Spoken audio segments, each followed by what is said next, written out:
Excuse me. I had to click record. I was starting to procrastinate too much. All right. And just gotta do that. There's a little.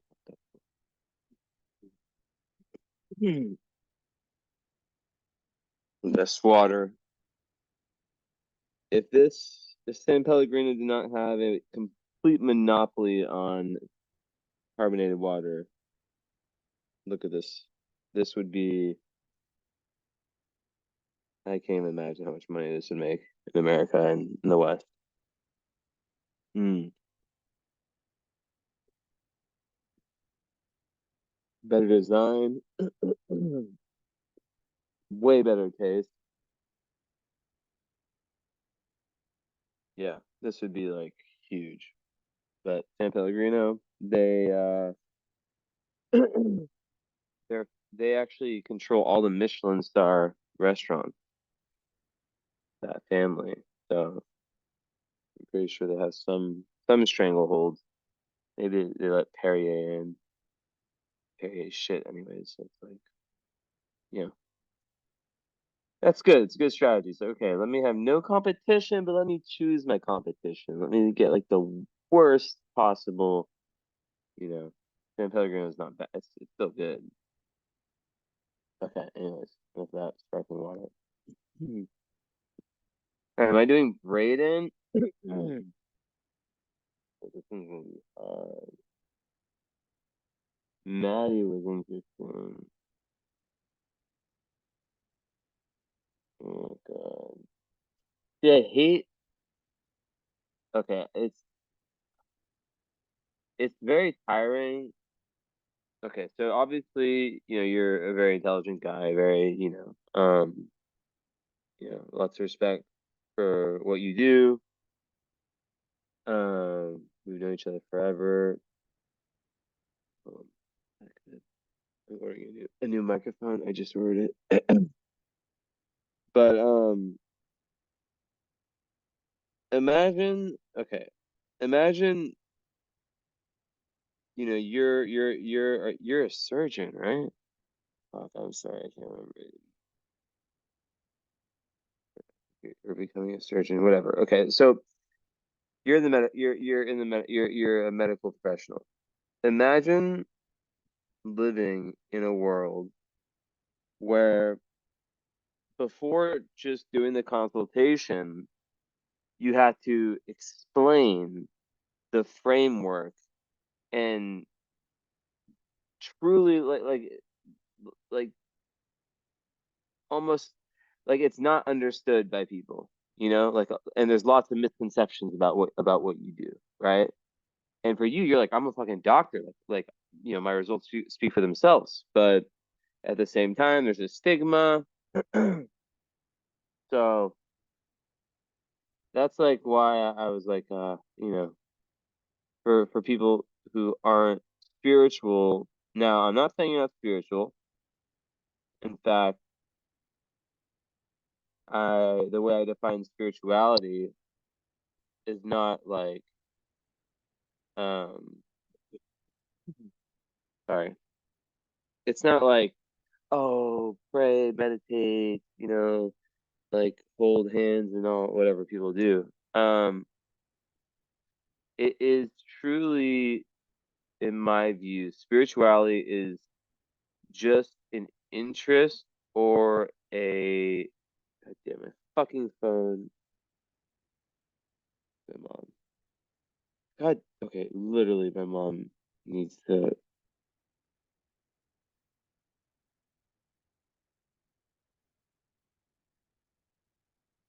Sorry, Brandon. One sec. She messed up.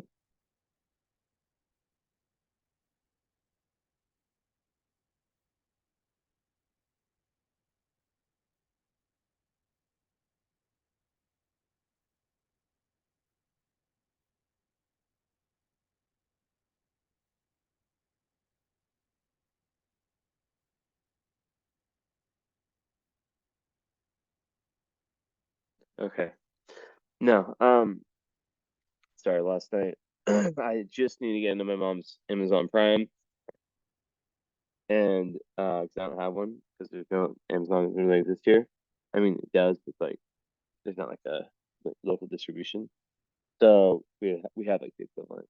Um, but anyways, so yeah, I just need to use the Prime to order this new microphone I was telling you about, and um, I was like, okay, mom, I need it. Like it says, like it might, like the date it could the latest day it could arrive is the 19th. I leave the 18th, and she kept like pushing it day by day. I called her last night. She like screamed at me. I was like, what the fuck? And then I ended up just ordering it like 10 minutes ago on some other site, which says 2 day shipping. It's supposedly the road site. I mean, it's not like their site. It's weird. It's hard to explain. It's not their like official site, but it is it's affiliate. I think it's essentially their site. And but like I don't know. I trust Amazon more for a Prime member in the Bay Area to get it before because I get there next Sunday, right? Um, so to get there before January 18th. But anyways, whatever. We'll see. Okay, so as I was saying, um, yeah, spirituality it's really just about um going within and having a curiosity. And one of the things I know with a lot of very logical, scientific minded people, um, I actually had one experience because I have my two masters in psychology, one in English, one in Romanian. Um, not to flex, just joking. Da, da, da. Yeah, that Romanian one was fucking hard. I learned the language like I think I started in September and I moved in April, and I was in Turkey all summer. That was back when I was more of a fun person. Anyways, yeah. So spirituality really is just about being open-minded to different possibilities and having uh internal relationship with yourself. That could be through music, that could be through um some hobby, that could be through climbing trees. I don't know. Um it's no, not through climbing trees, that maybe hugging trees. I mean, basically the point is that it's about connecting to God, or however you define that, and through that connecting to yourself, and just the core of spirituality is open-minded. So with someone who's very scientific minded, who's gone through a lot of school, I'm sure you've had teachers who have uh you know um maybe you have, but who have said things about astrology. It's all bullshit. Look back on history. All of the most genius men used astrology, were astrologers. It just got X'd out. I could like I wrote a book one part of one chapter. I talk about all this. Everyone from Plato, Aristotle, but in more modern times, notably the best psychologist in history, Carl Jung. And there's books that there's one book actually that I've read that that proved scientifically um, that he used astrology as a backdrop for everything he did. So everything he did, he used astrology. So Jung was really, really into astrology. He's an astrologer, and I mean, like him and Freud are the yeah. I mean, I wouldn't even compare the two, but that's just me. I mean, all that he discovered, and a lot of what Jung so yeah, a lot about what I don't know how much you know about Carl Jung, but like a lot of his ideas, my idea, like I speak in a way that is similar, like in the sense of archetypes and also Joseph Campbell, like lots of that kind of stuff. It all interplays. So Joseph Campbell, there's the hero's journey, right?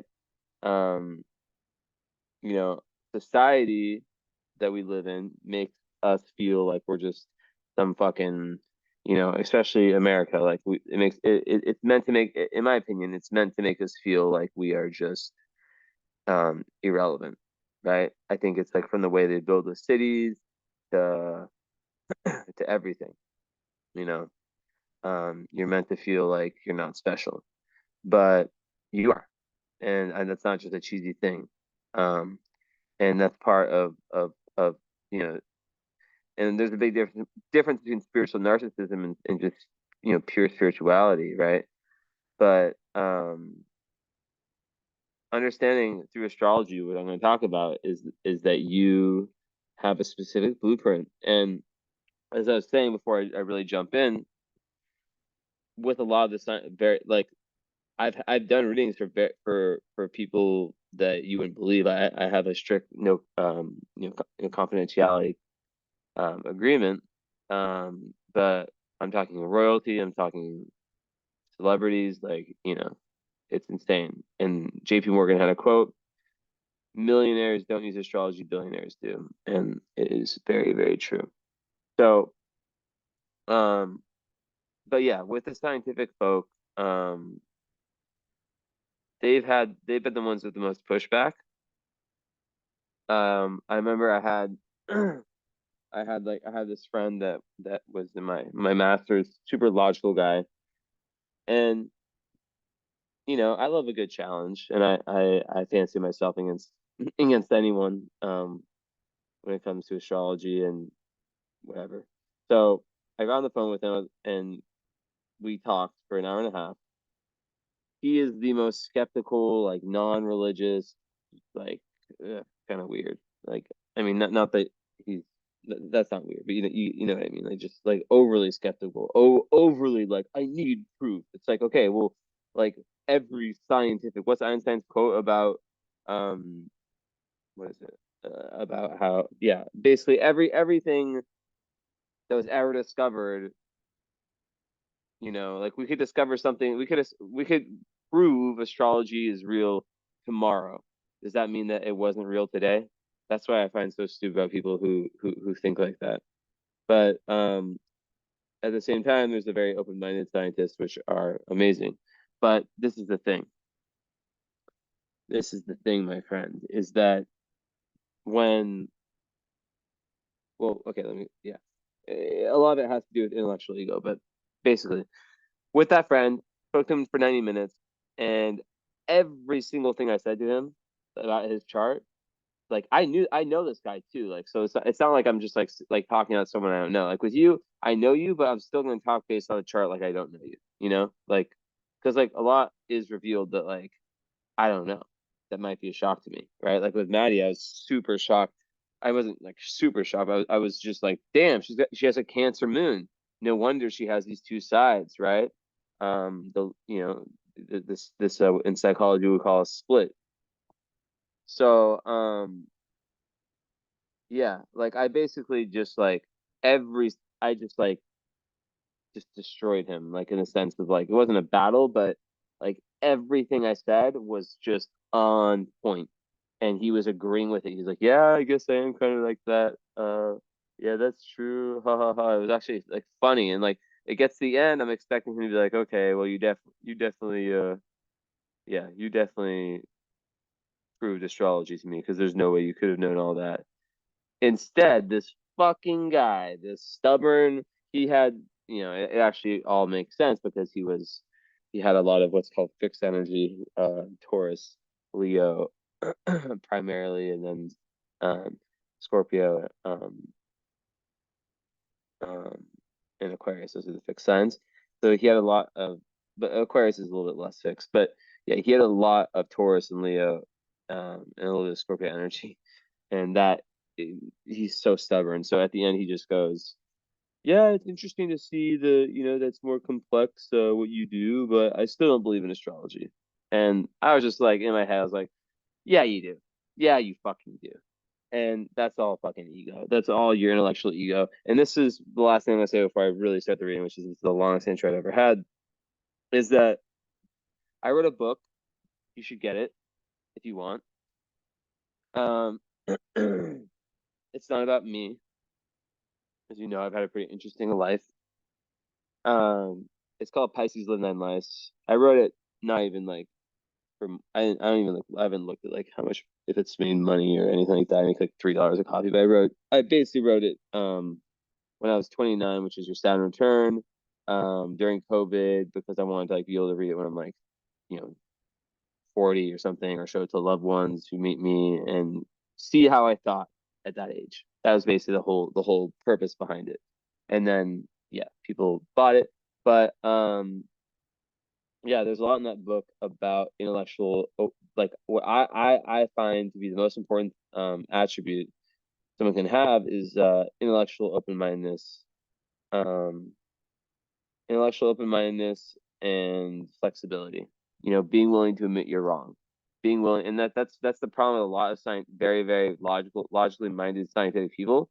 Like they have spent so much of their time, especially if they're if they don't have a healthy ego, right? Like where they like oh, like let's say like so much of their ego is on their intellect, is based on their intellect. Um, right? Like so much of their ego is based on their intellect and they've spent so many years studying, right? That what like what do you think they're gonna say when something comes along that would sort of not disprove science that is still incredible and needed and unfortunately, like what needs to happen is the coming together of the esoteric and the natural sciences. We already have that, but like if those could truly come together, because there's the whole field of medical astrology. I'm not someone that I'm not like I'm not a medical astrologer, but I know a thing or two, and I predicted crazy shit day up. But anyways, that's not the point. The point is this: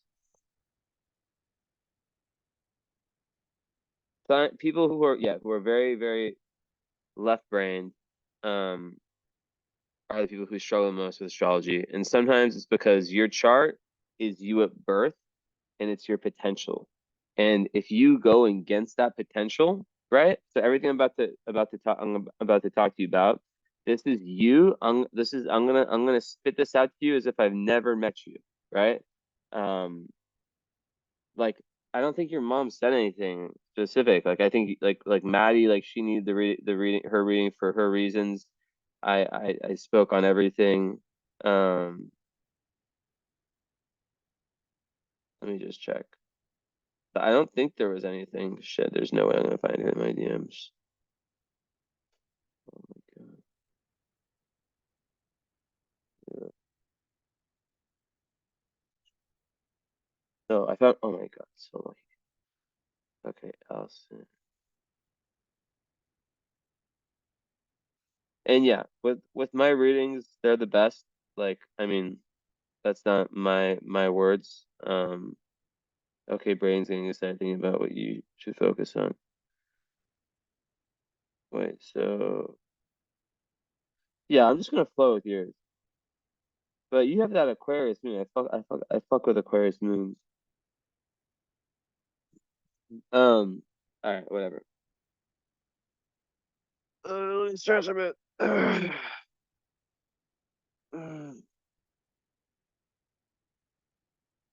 My throat. I lose my voice a good amount. I know. You probably know exactly what that means. It's probably not good. I don't want to know. I don't want to know. But anyways, yeah. So basically, as I was just saying, your chart, people who do not like, like people who don't resonate with their readings. So like I could give the best reading in the world, but if someone either A hasn't done the psychological work or even just like hasn't accepted themselves fully, right? Like they've tried to propagate themselves to be someone they're not their whole life. Um or if they've just rejected like because I talk about everything I see, and it's not all pretty shit. I mean it depends person to person. So it's very rare. But like 99. I think I've had like what, like way over a thousand readings in my life. Probably I'm guesstimating 1,400 so far. A lot, a fuck ton, a lot for an astrologer, especially my age. Um, and I've had 4 or 5 bad experiences, and they all stem from either the person being fucking crazy. Um, yeah, basically, and then just like creating an excuse why they didn't like it. But really, it was something that I said that stung them so deep that they hadn't worked on, and that they just were too much in their ego. Anyways, so let's get started. So I just want all that disclaimer. Um, Listen with an open mind. Also know that turn that right brain on. I mean, I'm both brain. I'm a very logical person. Uh, Everything that I do with my astrology, like I'm not like these idiots who just like there's a lot of idiots in the world of astrology, so I understand why people think it's retarded. I think I don't watch a lot of astrology content, but yeah, a lot of people call me the best astrologer in the world, um, which is crazy because I've only been doing it for um, year 6 now. But yeah, especially lately, people who've got readings from everyone, it's always the same thing every day. Wake up to a new email that's like very beautiful. So, um, the point in saying that is that I could still give the best reading, but if it doesn't land, it doesn't land. And there could be a multitude of reasons. And I think with your very smart brain, I think my brother, I once asked him, I was like, you know, um, who's this? He said you were like this, like the smartest one of the people he's met. So with that brain, my friend, um, you know, people watch these readings like someone just messaged me. She said she watched it like 10 or 12 times. So it's very multifaceted. And yeah, dive in. 20-minute fucking intro.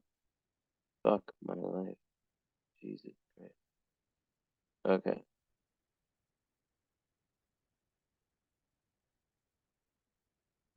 So like this. Okay, Braden Miller. So, my throat can be a fucking problem. Libra Sun. Oh, Saturn on your moon.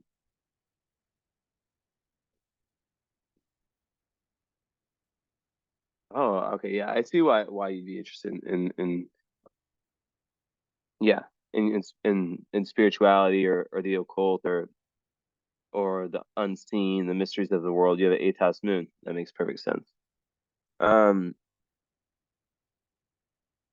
so all right. So moon is with Saturn. I'm actually gonna go off this. I know it doesn't tell you anything. Um, so Sun in Libra, Moon in Aquarius.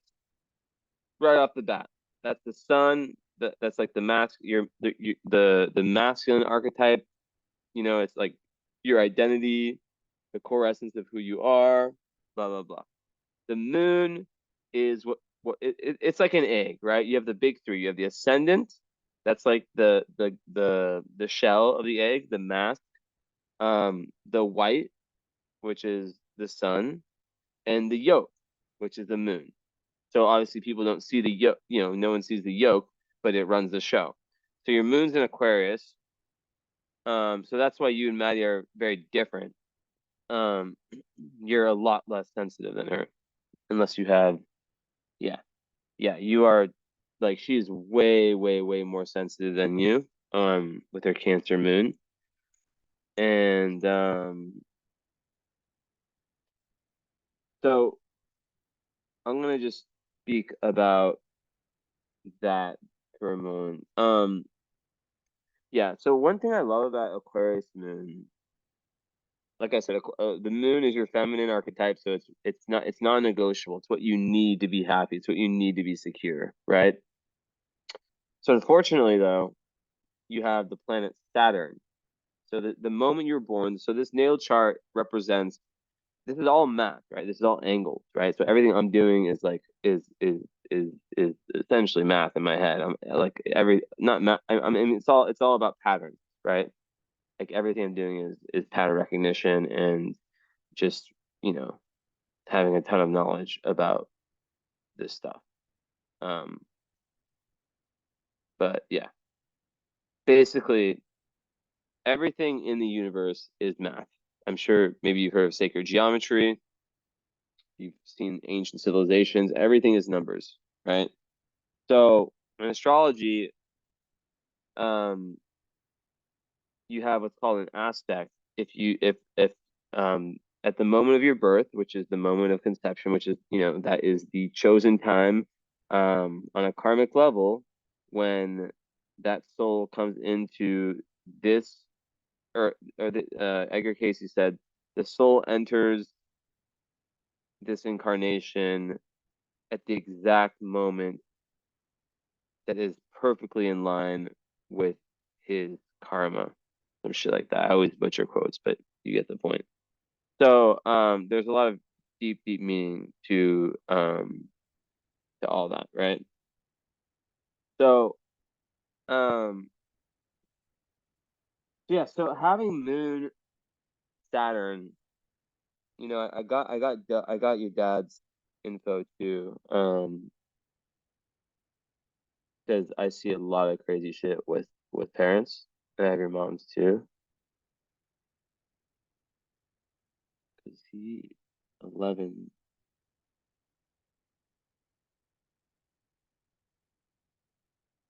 Oh damn.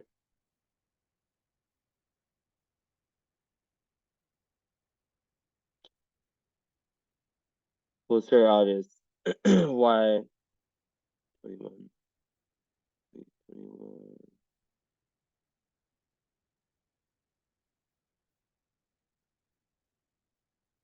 Damn. Yeah, there's some things that like I I don't know. Like I have to like really kind of think about how I'm gonna say them.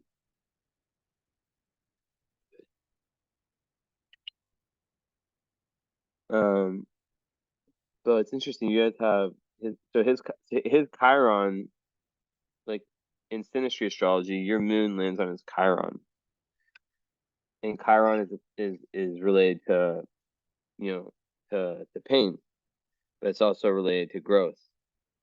Um, it's like the wounded healer. Hmm, interesting. But you guys have other connections that are really positive. But yeah. Anyways, stay with that for now. But having your moon in Aquarius already, you're able to be a lot more logical, right? So you're not, you know, this emotionally led person. You're not this person who like I always say, like Aquarius moons, what I love about them so much is that they can be in a super high, especially like like yeah, like in the ER, like some crazy fucking situation, right? And I'll be back and turn some lights on, and they can still keep their cool,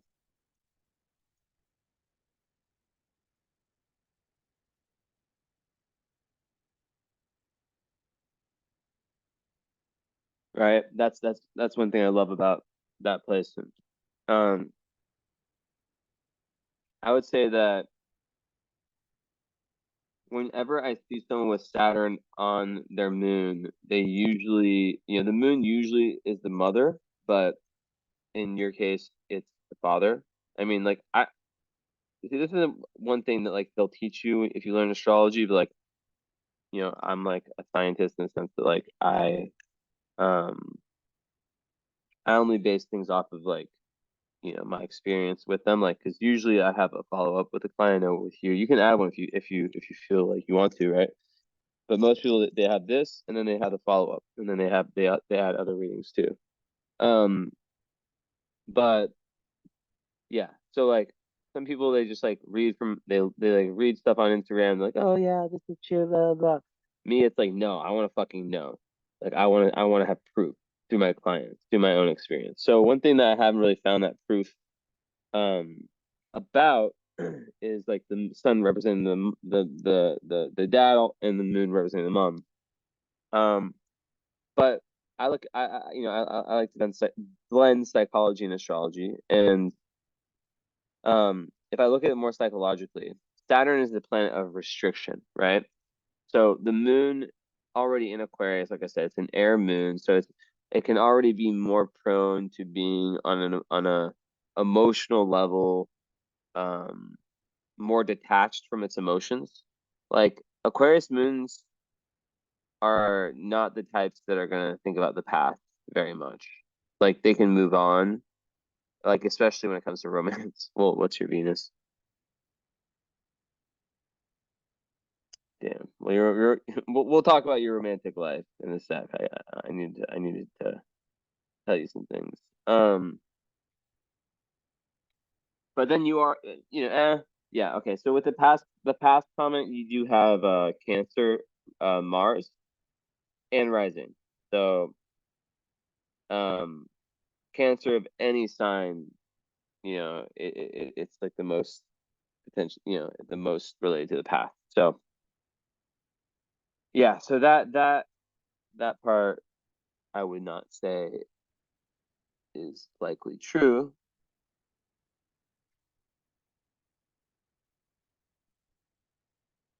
Um, fucking throat. But yeah, like Saturn on someone's moon, it really does oftentimes make it hard for them to be vulnerable, to open up.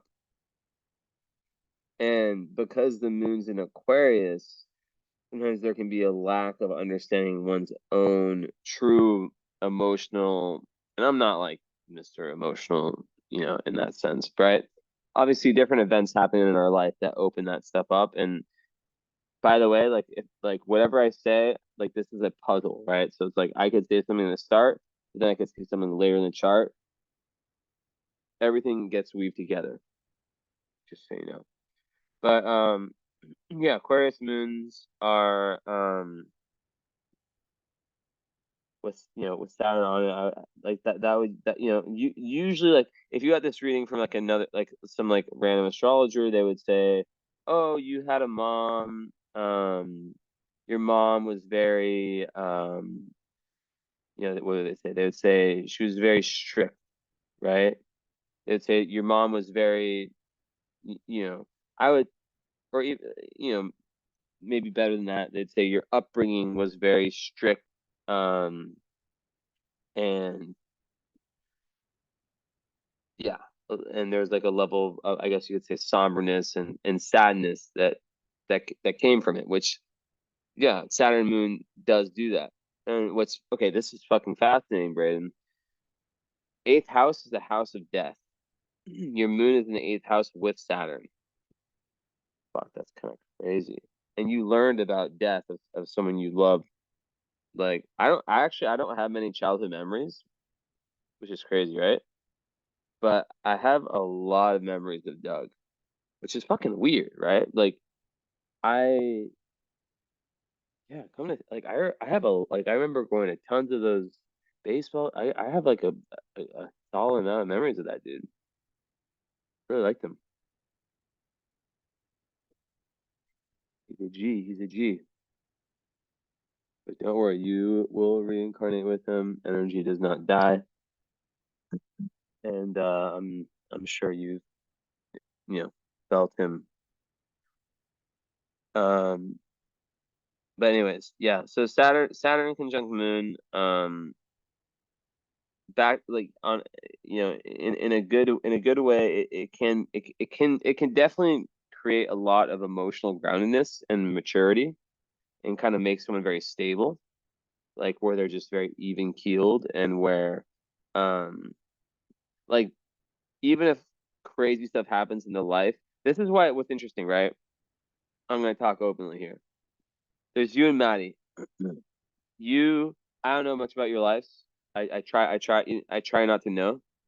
Like with any of my clients, um, I don't like. I try like I usually don't know anything. But I think you have a girlfriend, and I know Maddie has struggled in that realm. And Maddie, with her Cancer moon, right, which like is so connected to the past. Um, you with your Aquarius moon, which is like actually more connected to the future. Yes, you do have Cancer placements. I'm not saying you don't miss your dad, but it would make sense that the person with the Aquarius moon would be able to to move on in the sense that they could, have a relation, everything is unconscious blocks, right? So it's like, when someone has a Cancer moon like Maddie, my brother has a Cancer sun, right? When they're hurt by someone, I can even talk about my brother. Like his first girlfriend cheated on him, right? It sucks. He probably should have beat Austin's ass. Like I don't know how he didn't. I made the kid cry, but I didn't beat his ass. I should have, but I don't know, whatever. But I beat his ass psychologically, but whatever. He's still a cool guy, I guess. But the point is this: when cancers get hurt, when they've trusted, whether it's romantic, whether it's you know, a parent, there's the metaphor is that the crab, which is the Cancer, crawls back into their shell and doesn't trust again, or it's very hard for them to be vulnerable or to actually truly love, truly trust again because they felt that pain so deeply because they're so emotional, right? Probably the most emotional sign of the zodiac, Cancer and Pisces. Like, no, fucking Cancer for sure. I'm Pisces. I'm like, but like, yeah, don't even think about Pisces. Like, don't worry. It's a very complicated thing. But yeah, so that would be if I was like why if I was asked, why maybe, and I'm not saying it's been an easier process for you. I know it's been a long time, but why you've been able to move through your life. I think this moon with Saturn compared to her moon in Cancer, I think it's helped you. I think you've been able to push through even when shit's fucking been horrible. I think you've been able to push through and stay super, super consistent with your work.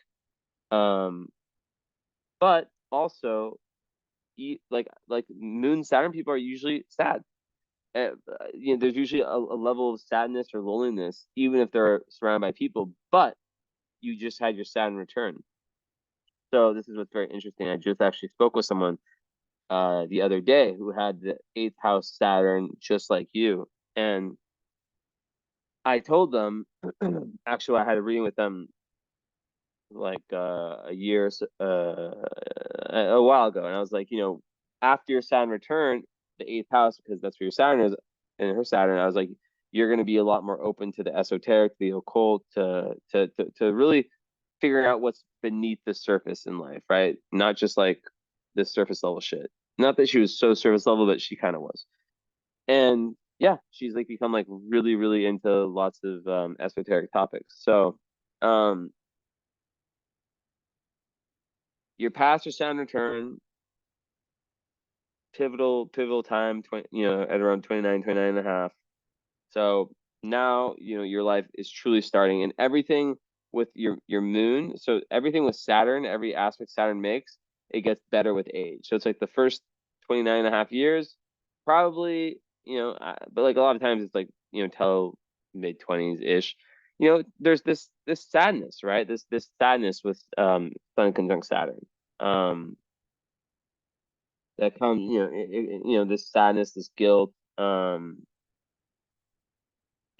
yeah, usually it comes from the parents being, rather cold or not meeting their needs or really strict or really perfectionist. But yeah, but like what, like it's very obvious in your chart. It's in the house of death. Essentially, your dad died, and that forced you to mature very quickly. because you have to go through that emotional hardship. You basically been, yeah. So you became almost like the elder, which is like the highest energy of that, right? Like where you're like more mature than your age, right? It like, and I feel like I don't know. I feel like when we were in Mexico, yeah, I feel like I could pick up on that. I actually think about it. I was drunk. I like don't even drink anymore. I drink like what, like eight or 10 times a year, and like two of those are like for 1 4-day festival, maybe 1 2 day festival, and then 4 days with my friends in Portland. But yeah, I could actually like, remember. I could feel like a sense of you. Yeah, just an intuitive thing where it's like, yeah. It's hard to put into words, but it makes sense to me.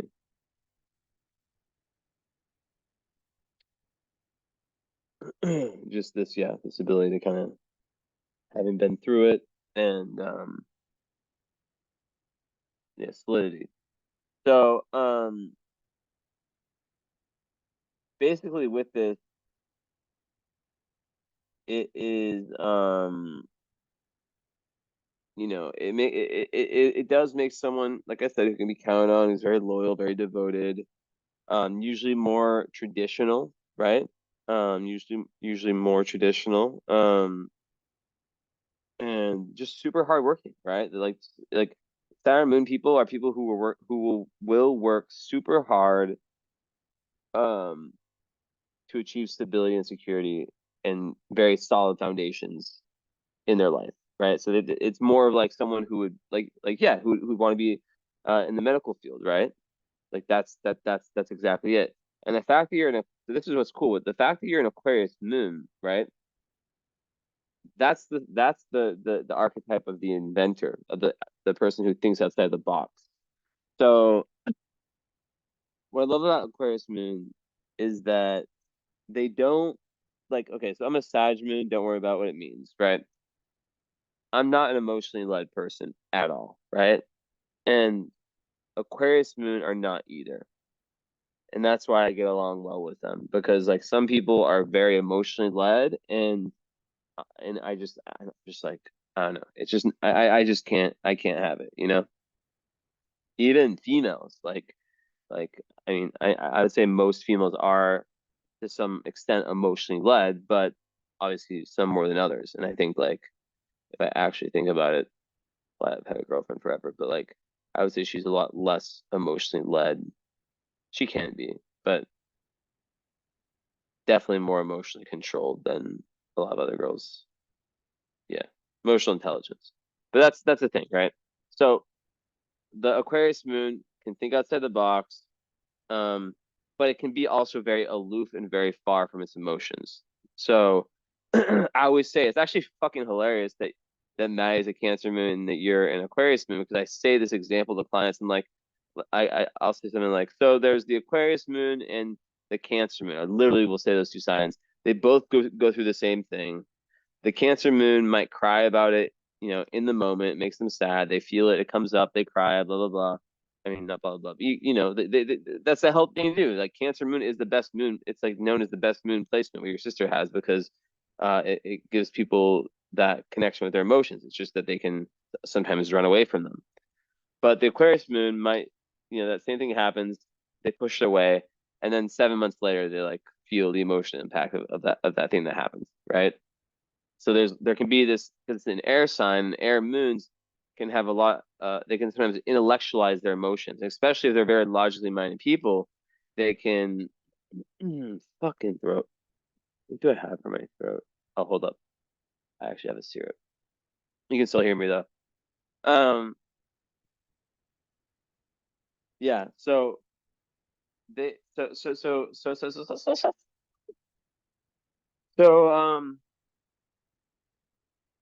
Here, go, go. Hold on. Just like getting like annoying to talk because I'm feeling this like itch.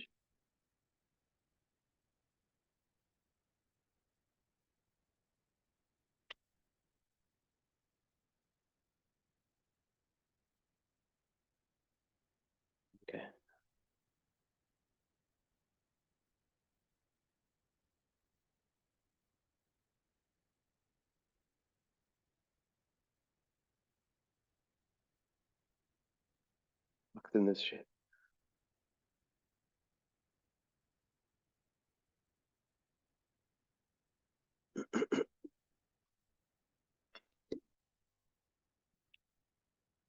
Okay.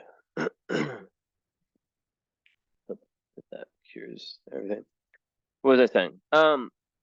Yeah. So yeah, the intellectualization of emotions. So with that, I just tell people, look, um, you do have a Cancer Mars, so that in the rising, so that is going to help you.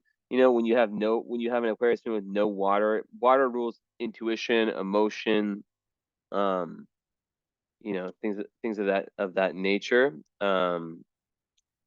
And people who lack water, it's not that they don't have hearts, it's more so that they have a lot of trouble connecting to that heart.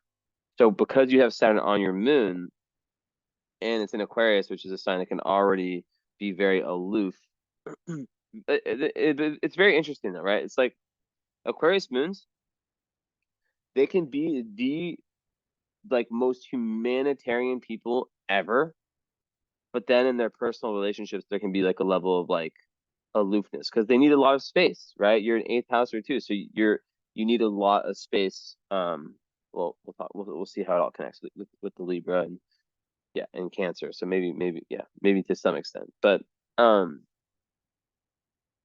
yeah, so sometimes Aquarius moons have like issues in their interpersonal relationships because people will be like, you just like the wrong type of person, right? Would be like, you don't care, you don't care, you don't care. But like Aquarius moons can be the best players too. Um, just Aquarius in general because they can just kind of like out of sight, out of mind, right? It's just like they can usually just not be so attached. But with Saturn, I think that there is a lot of like I think that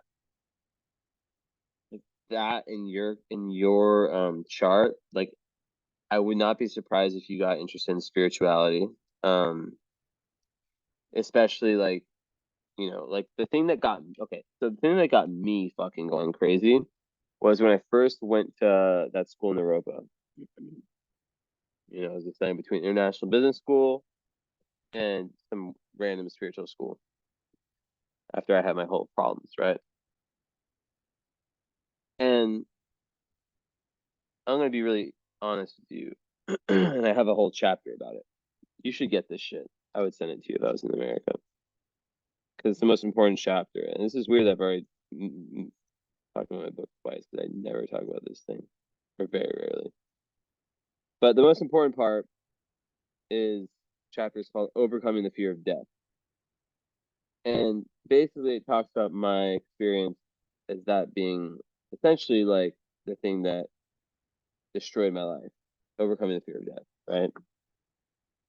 And I studied a lot about death. Um, it all started in one group project I had. I was freaked out. I was like, I was freaked out because like we were choosing groups, and like this one group was like really interested in near death experiences, and I was like, you know what, dude, I know you're fucking afraid of it. Just fucking go for it. Do it. Jump into it. And I did it, and I'm like that just spurred this journey where I read like a million books. There's this guy, his last name's Newton, where he does past life regressions, and I've just like talked to so many of the most holy, like highest spiritual people you can imagine, where I've just learned a lot about the nature of death. I'm not going to act like I know everything, but understanding that has brought me everything. And with an eighth house Saturn, like I'm just gonna say it, Braden, like it's in your fucking chart. Like even if I didn't know you, I would probably say that there's a chance that you would have lost your mom. But that I would have said mom because moon is the most nurturing parent. But in this case, I think the moon was your dad.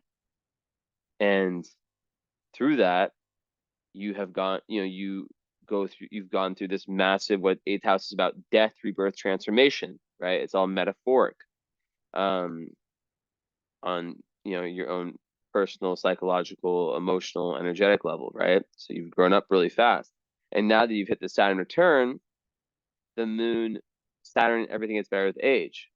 So the house that Saturn's in, the eighth house, which first it restricts everything in that area of life. I think if you would have got this reading from me, say, let's say like when you were 26, you probably wouldn't have been open to it, right? But now I don't know. Maybe I feel like there's a chance, right? Because eighth house Saturn can give someone a lot of determination and organization when it comes to studying anything related to the esoteric, anything related to the mysteries of life, life after death, um, psychology, anything related to psychology, and anything related to understanding the inner psyche, like of our own inner psyche, or just the inner psyche of humans in general. There's also a lot more it's related to. It's related to inheritances, and it has some romantic implications too, but whatever. So yeah, the big one. So that one made perfect sense. And people with this, Moon conjunct Saturn, like they make great parents. Um, really, really, really, really good parents. Really good parents. And they tend to, especially after 30, they get lots of recognition, lots of respect, for their achievements. And like I was telling you before, you are the one that people will turn to in times of crisis because you have this emotional strength, and everything you went through earlier in life is preparing you for for the role that you're gonna have. Um, so some people who have Moon with Saturn, it can manifest really like being very shy, very isolated, very depressed. Just so much a huge fear of intimacy, being very, very hard on oneself, right? That's one you see a lot. So, but like but like overall, I would say that like the main one I see is just like it makes it more difficult. Hey, Esme, just one of my 5 cats.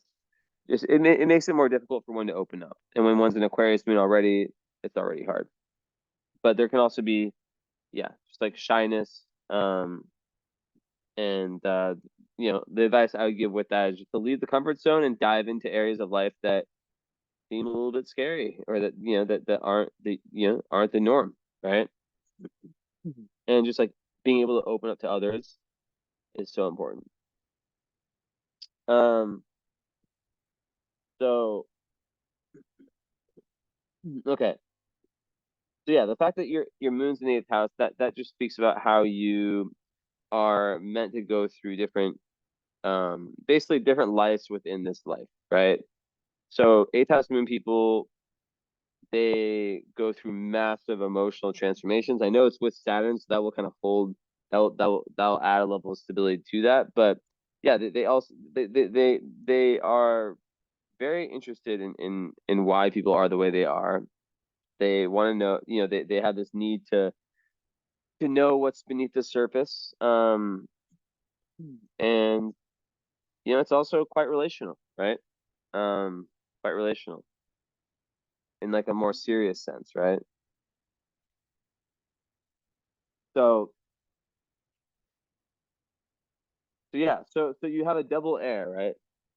Esme, she does this thing. It's like this thing on my Instagram where I'm like, Esme, look at the chart, and she actually looks at something. Okay, tell me what to look at. It's really important. Wow, I swear this cat's magic. She's looked right at your fucking Saturn Moon conjunction and meowed. When she meows or touches something, I feel like that's like special significance. Good girl, Esme. She has her own Instagram. It's at Esme EZME Catstrology. She has like 4,000 followers or close to it. But yeah, she's a star. Good job, isn't it? But yeah. So I mean, that's what it is, right? That's where it all starts. The moon. That's the emotional core. So it's like from there, yeah, just being able to get in touch with your emotions. But I also think that it's enabled you to move forward. And I think that the Saturn, I close my eyes and I like, yeah. Um, I think the Saturn has helped you, yeah, it's helped you kind of keep this frame. But like, I feel like if I had to guess, beneath the surface, it was fucking hard for a long, long time, and probably still is.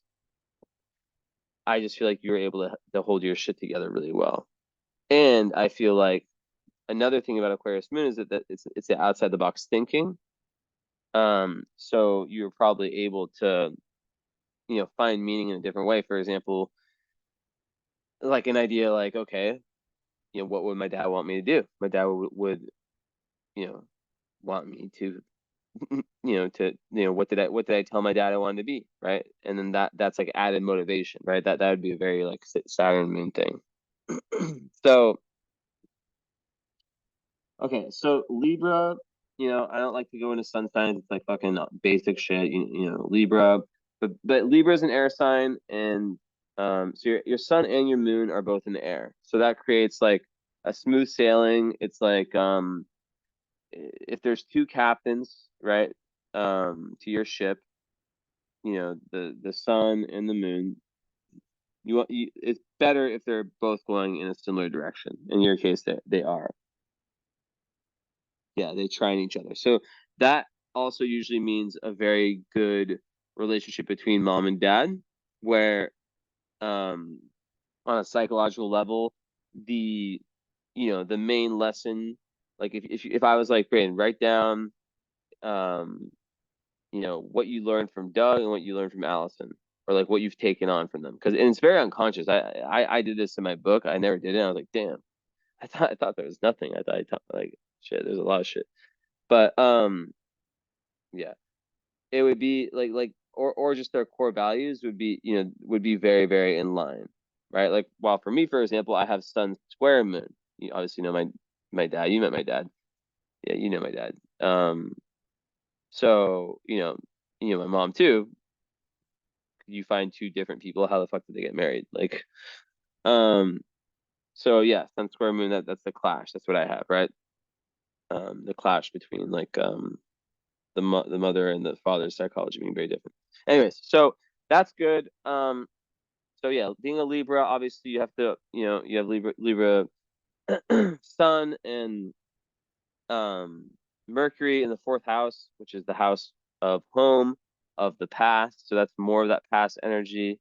But I think that just speaks to the importance of you having like a really grounded, like you are someone. So your moon's in the eighth, your sun's in the fourth. You're someone who needs to have like a pad, like a place that's just like super comfortable, that after your long day of work, you can just be there and just be super grounded. Maybe like some type of like man cave, you know.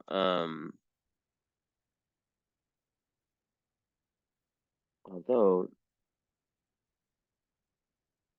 but yeah, and also you have, yeah, so yeah, fourth house moon or sun, it just speaks about how yeah, your childhood was a very, very, very important.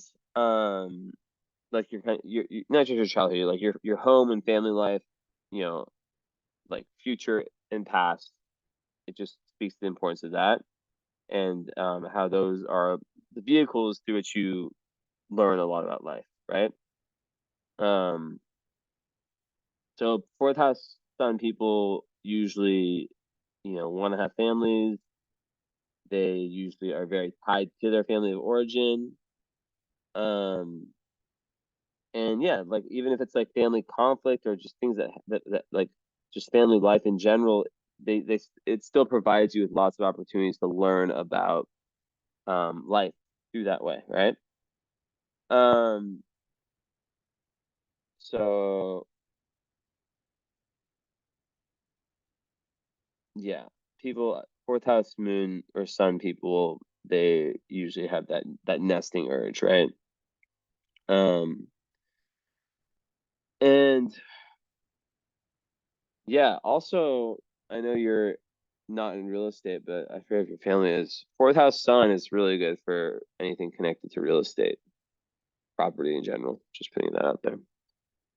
So yeah, obviously don't feel like talking about what a Libra is. You know what the fuck Libra is, but the thing about that I will say about Libra, I mean, they are very diplomatic. They are very, very good at seeing the other person's, both people's sides in a conflict, and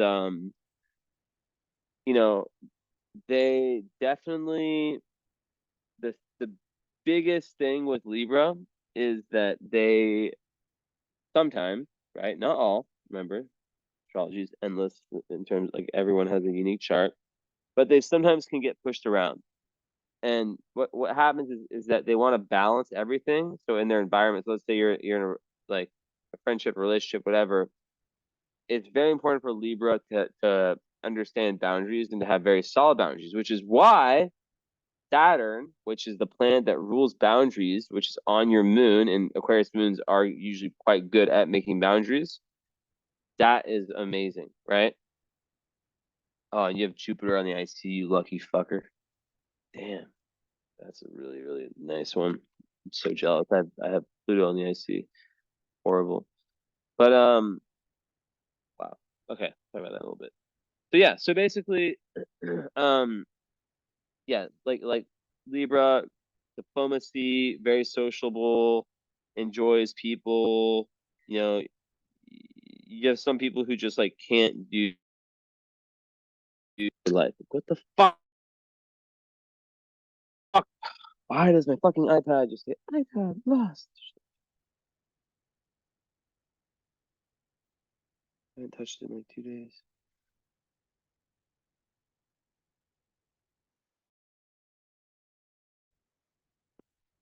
So yeah, like that's the major thing with Libra is that having boundaries, not letting people kind of walk all over you. Because Libra gets very stressed when the energy isn't balanced.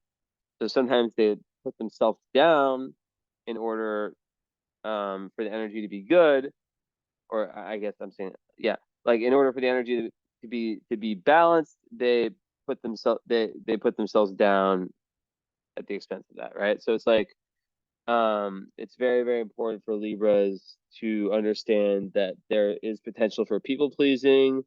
Um, and sometimes they can be very, very indecisive and default to partners or people who are more decisive.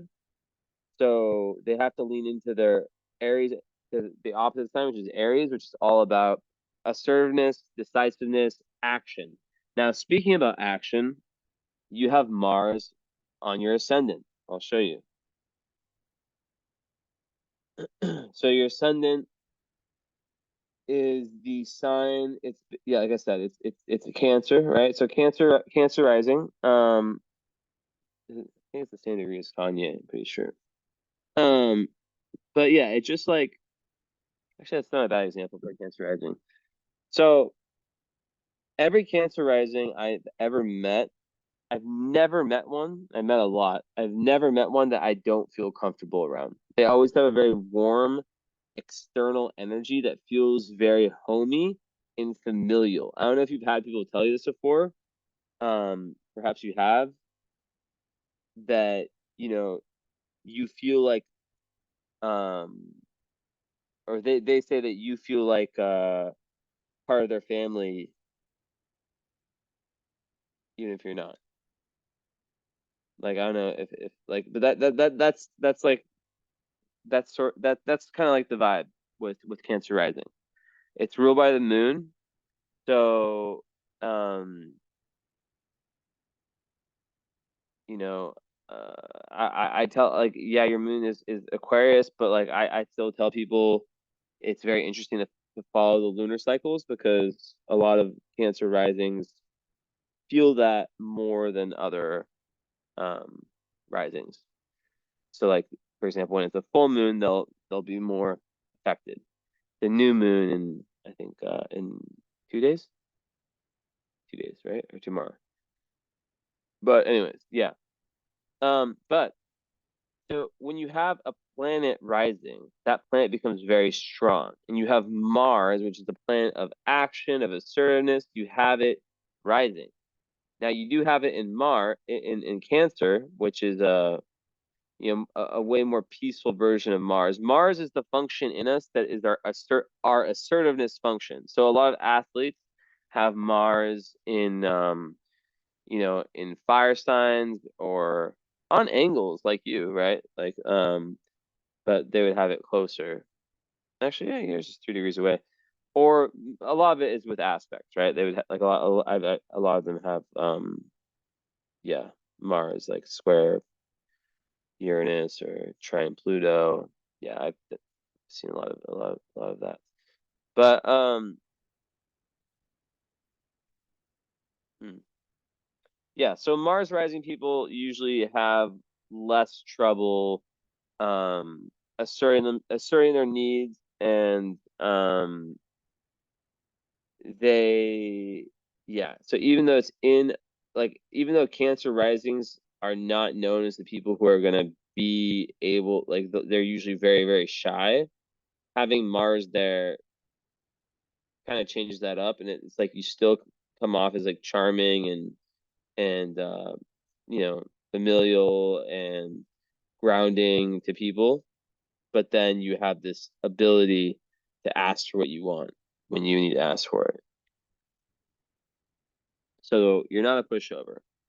Even though I talked about the Libra stuff, you have a lot in your chart that um gives you some of the higher energy of Libra, and oh, and your Venus is in Scorpio. Interesting. We'll talk about love stuff in a little bit. That will be very interesting. A lot going on in that area of life. But okay. Um, okay, let's go like this. So, um, yeah. So I think like Mars rising, just like very active, very energetic. Very yeah. Usually just someone who not like. So I think the fact that it's in Cancer is good because it can be a little bit overly blunt otherwise. But in Cancer, I think that overly blunt, overly like impulsive. Um, but in Cancer, it will make you more chill and more balanced out, and kind of like, especially being a Libra, you're always weighing out the pros and the cons. So I don't see you. I don't see this as like a reckless. I don't see you as a reckless person. We'll see what else I see, but yeah. Um,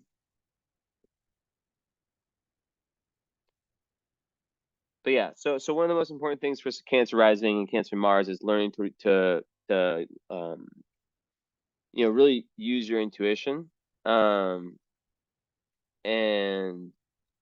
kind of once again, Cancer rules the home, the family. So Cancer Mars are very very like they get really defensive when it comes to their family, um, and usually when like for them to come to an action, there does usually have to be some emotional component. Now, I know I said what I said, but that's typically what it is for Cancer Mars, right? Like, for example, um, like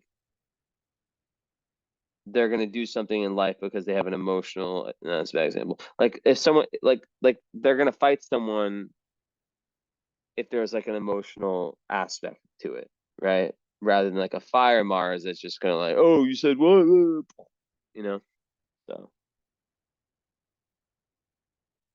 um, but yeah, once again, this is another indicator of someone who needs that peaceful, secure home, that foundation spot. Um, and yeah, like you also just need to allow yourself time and space to be alone and to retreat. from time to time, right? Especially when you're like in a mood where you're like kind of like, what's going on? Like that's when you need to be alone, right? Eighth house moon people are very deep, and you know, it's about by being alone, you enable yourself to, and like even like in like if you're in a relationship, I am too. Like I mean, I'm like the most biggest like space like like I'm probably gonna write another book about space and relationships, but I don't believe people should. I don't believe people should sleep in the same bedrooms. I think it's fucking weird as fuck that humans do that. But there's actually been studies that have come out that have shown that it's been beneficial for relationships, people staying together when they have different bedrooms. That's an idea. But I think even having your own chill area is very, very, very important, right? Um, so yeah, and I think that like there's a lot of spiritual energy in your chart. I'm not sure how much has been opened up. I don't know, but there is a lot of potential there.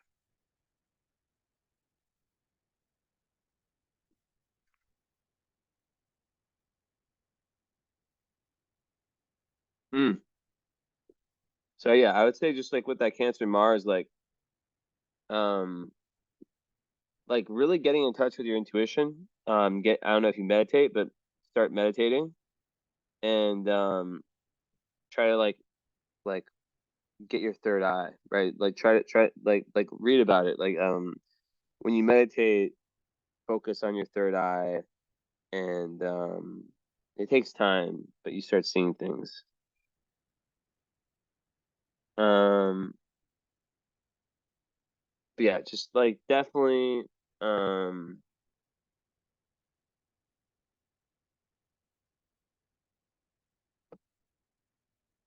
also I would say that like that plus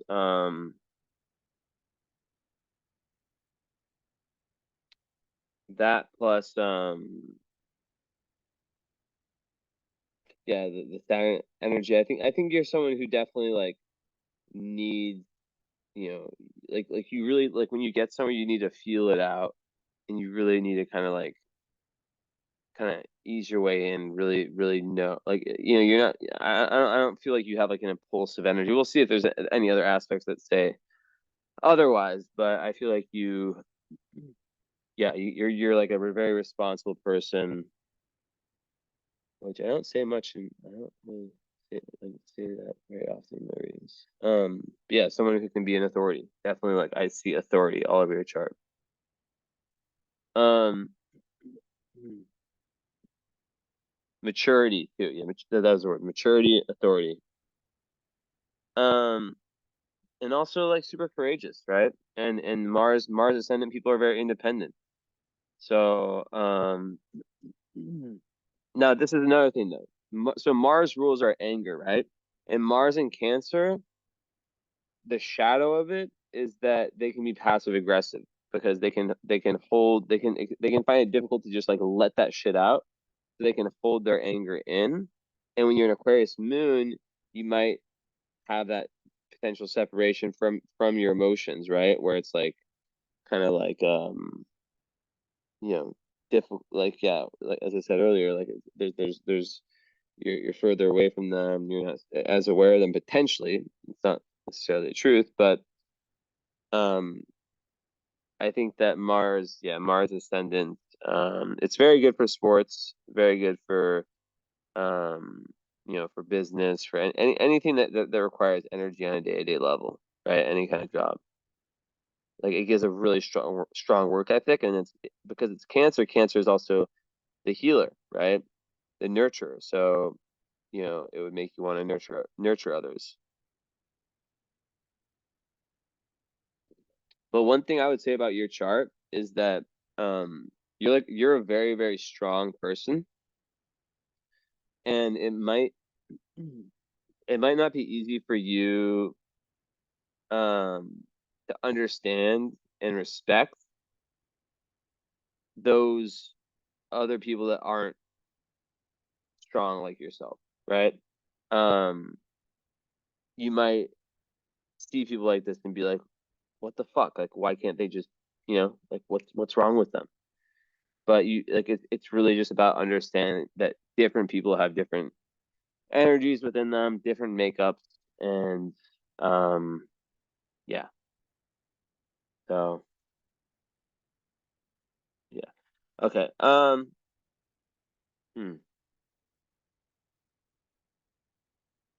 So you definitely need to open up. So in psychology, I don't like the word. I wish there was a better fucking word, but it's called inner child.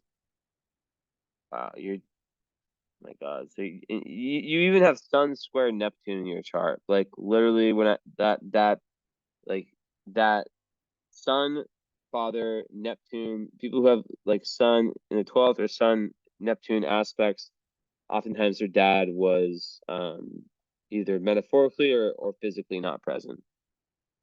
So like that's two times I've already seen this in your chart. Um, but there's more to it. But anyways, yeah, Chiron is is in Leo. So when I see that, I always know that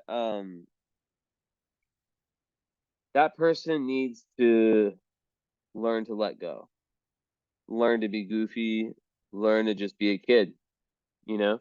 Um, that's where all creativity is found in. And a lot of people with that Chiron, right? They have this fear that came from childhood, um, this fear of expressing themselves, right? And there can be like a big fear of being seen in a certain way, so they can be a little bit stern and joyless, right?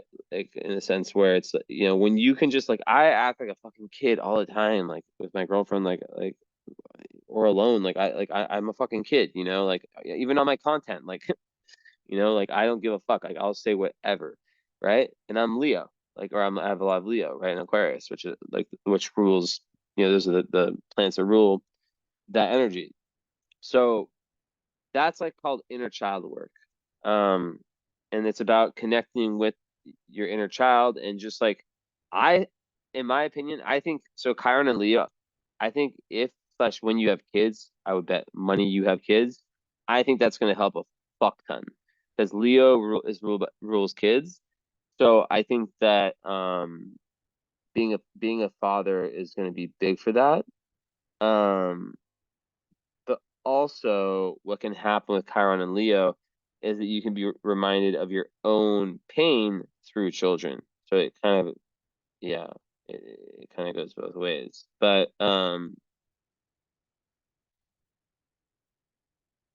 yeah,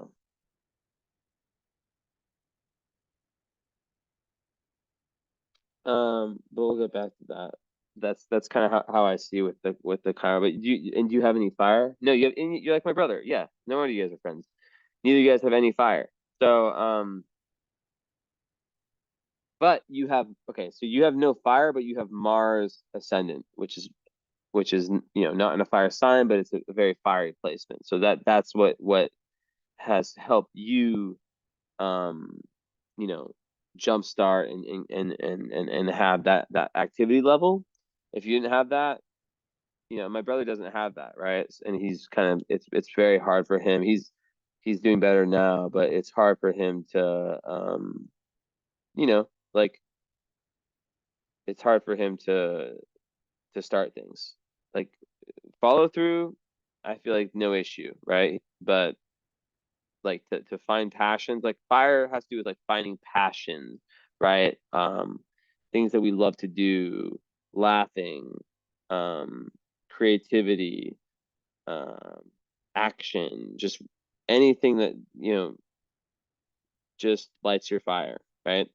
So people without that, they and an initiative, right? So people without that, they a lot of times lack initiative, and so you're very lucky that you have Mars where it is.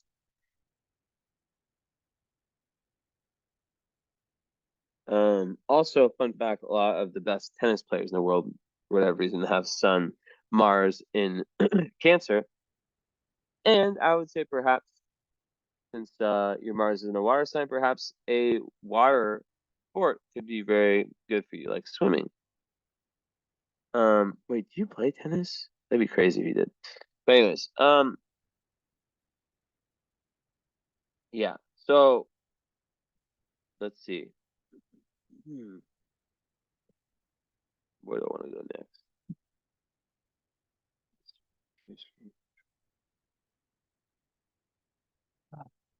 Okay.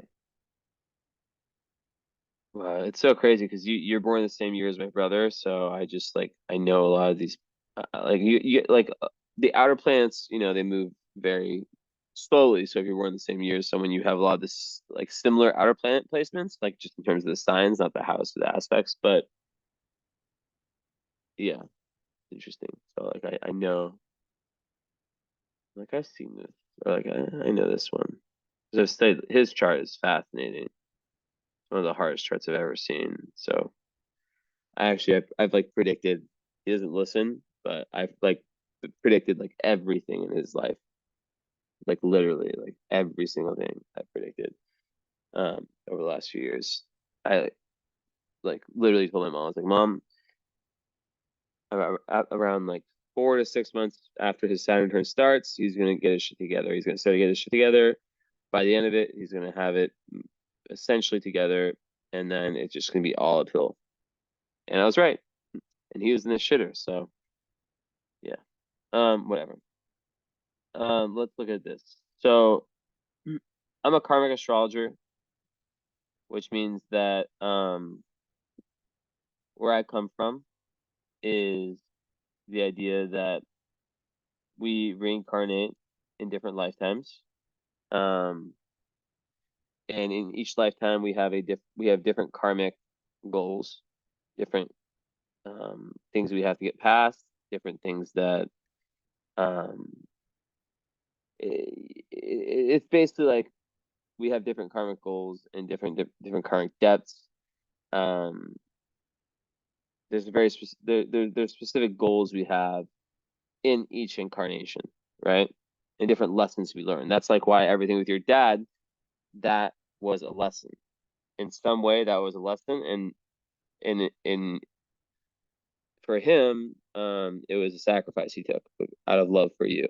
That's like on a very high spiritual level. That's the meaning of that. But it won't make sense if you look at it through a physical, logical lens.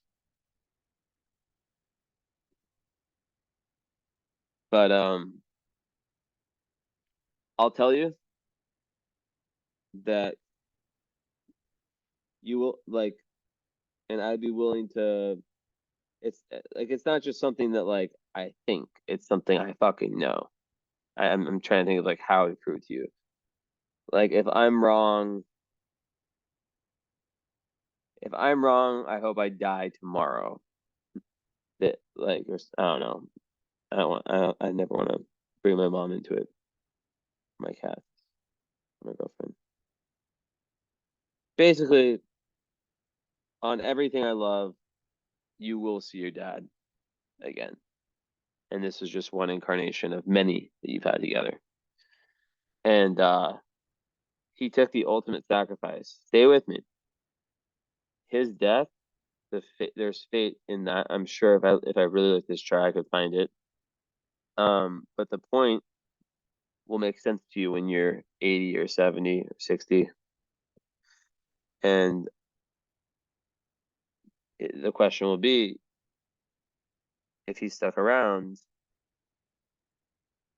would I have been able to become who I became? And I'm not talking about success. I'm talking about hardship like that.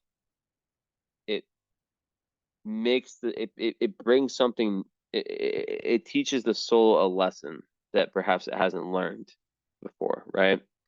And as hard as it is, and as cool of fucking dude as he was, why him? Why not whatever that guy's name is? My other brother's friend's dad.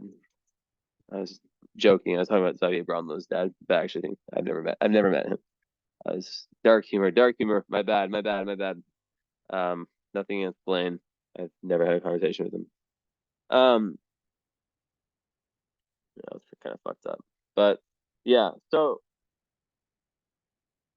basically you're yeah, so that's the lens I come from, right? Um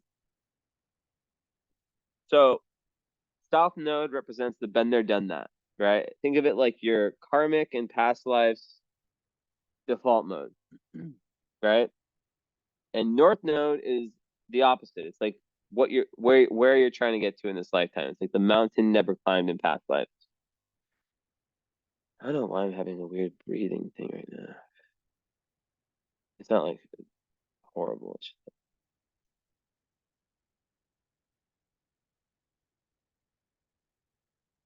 weird.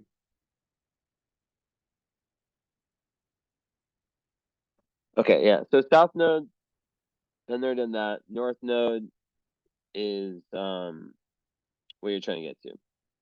So this, I base a lot of my readings on this. And your South Node's in Gemini in the 12th house, and your North Node's in Sag in the 6th house. So, and it's with Palette. So basically, this one before. Basically, and is there any squares? Square, yeah, Jupiter. So basically, there's been a past life pattern for you, where you haven't allowed yourself to accept greater wisdom. You have stuck more with Gemini, which is like it's not it's the lower mind. It doesn't mean it's stupid or anything, but like basically Gemini, like in a study, Gemini represents the data collection. Sagittarius is when you put everything together and you come up with, you know, all the results and basically what you take from the study, right?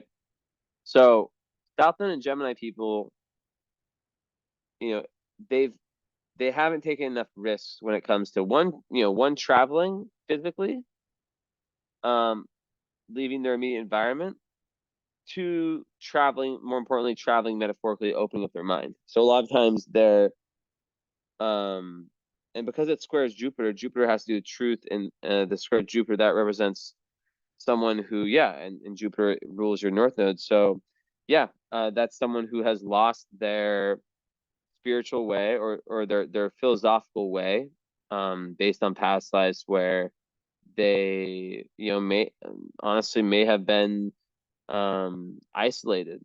They may have isolated themselves in a certain extent, um, and kind of not lived in the more practical world, lived more in like the world of their imagination, kind of like a disconnect from reality. Also, I think like when I see a lot of this, I think of someone who has a car, because usually like the South Node, we grow into our North Node, right? So I would say, South Node in the 12th, it you very like strong imagination as a kid, right? Um, but in past lives, you've had all these amazing ideas. It's like the person who has like who has this great idea for a movie or for whatever, for a book, but then they don't have the follow through to actually put it together. So in this life, you're here to be of service, sixth house, right? That's being of service. But really, it's like about your day to day. It's about your health. It's interesting that you're a doctor because sixth house rules doctors. Um, so I feel like, yeah, you're right in line with your purpose. Which, hmm. Yeah, I feel like, okay. Once again, Braden, and I think it's good that I remember exactly what you're doing. But I think that you will be able to handle the most intense situations in your work that very few can handle. Like with that eighth house, I don't know. People in horrible conditions, things that for most would break them. I feel like you'll still be able to keep your steady hand if you're a surgeon. I'm way off. I'm probably way off. I think you're a fucking surgeon. Sorry, I just have way too many people, and I have to remember way too much. Yeah, my bad. But I like not knowing, as I said. Okay, let me think for a second.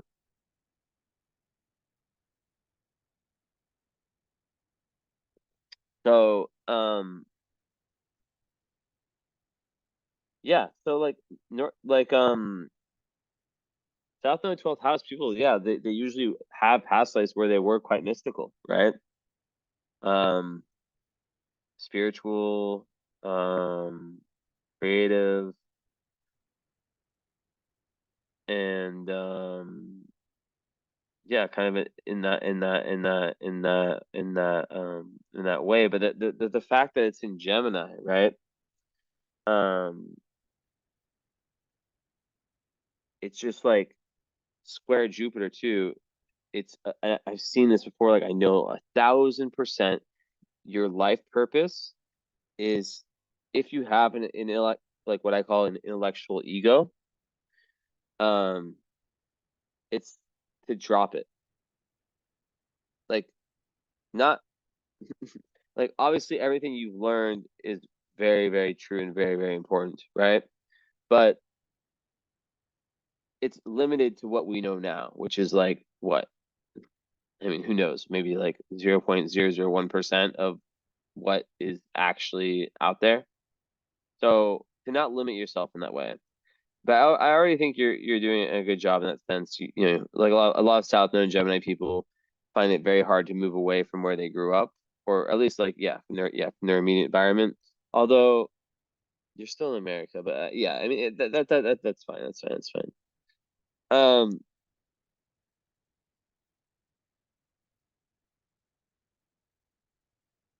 oh yeah, you bought the house. You got a house too.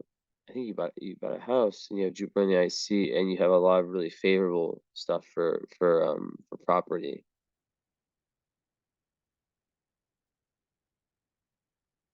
Hmm.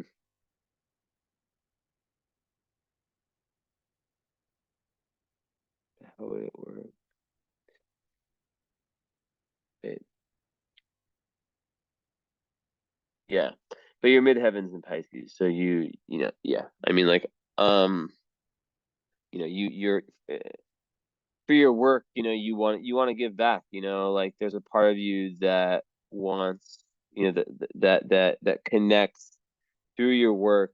It connects to your what I call oneness, right? Like to oneness, right? To this this collective unconscious, as you can put it, right? Like to this feeling of like when we do something good for someone else, it makes us feel good. But we also feel in some way like things just make more sense, you know? And I'll get more into the midheaven later, but I want to talk about this nodal stuff because this is this is like one of the things I focus on, right? So I want to make it crystal clear. I would rather you walk away with, and I know you're very, very intelligent, so I know you're gonna watch this whole thing hopefully a few times, um, and let things kind of make sense as they do, because it's very like it takes time, especially when you don't really know astrology. The worst thing someone can do is watch it, not really be paying that much attention, not taking notes, and that's it. Just watch it once. No, this is your life, right? Like you know, you do this this never changes. Your natal chart never changes, right? Like you could have this read at 60, 50, 12, whatever. I would still say the same shit. So it's worth the investment. Okay, so fuck my throat. No, don't do that. But like, god damn it, it's so annoying. Okay. Okay, yeah. So with your nodal stuff, right? I would say with Gemini 2, it's just like this over reliance on data and logic, like, right, and going against their gut feelings.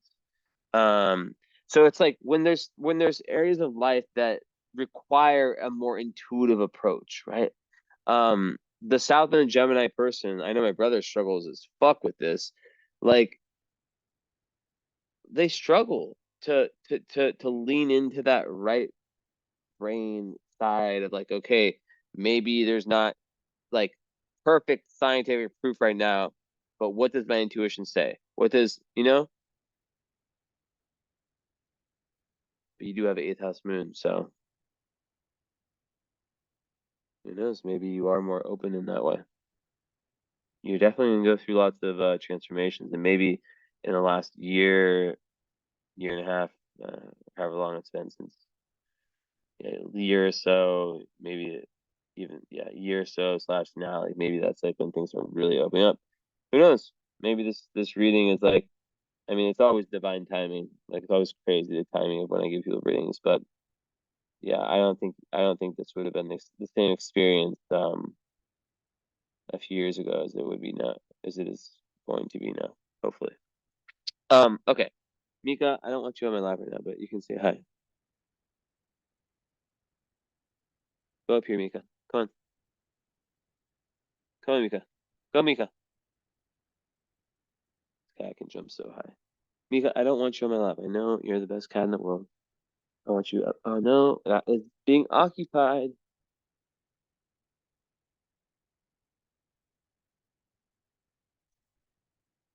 Where's the baby? There's one more. You can see. Headaches. And we have one really sick cat. A horrible, horrible disease. Fuck, what's the name? I forget the name in English, but most people have to put their cats down who get it. And is it PIF? PIF? PIF? I forget. But either way, we found like this treatment from China somehow. Yeah, and it's expensive, but doing it, and she's only 7 months old, and she has to be separated from all the other cats, but she's doing way better. She's on day. Actually, my girlfriend's at the vet right now. She has to go every day for 85 days.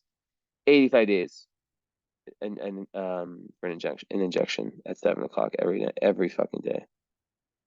Expensive as fuck, but in America, I think it would be like 10 or 15K, and it's not even passed by the FDA, but it works. So fucked up. Whatever. Um, yeah, so it's that. I had a lot of people like DM me on Instagram when I posted my story about that, saying that they had to put their cat down because they had this. So yeah. But then she has her sister, Ina, which she's usually around here, but she's very, very cute. And she actually has the exact same birthday as Mika, who's, you know, the goat cat. She's the one that was just by me. But Ina's a little bit tricky. Is she hiding in the bathroom?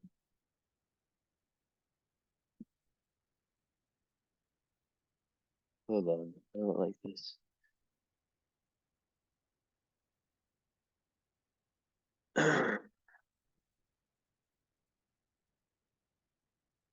Ina.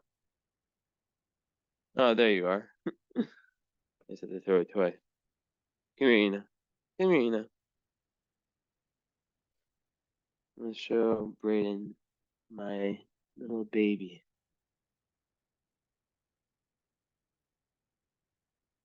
My little crazy double Aries. Aries is the craziest sign. I was telling you, you have like sometimes you have to lean into your Aries.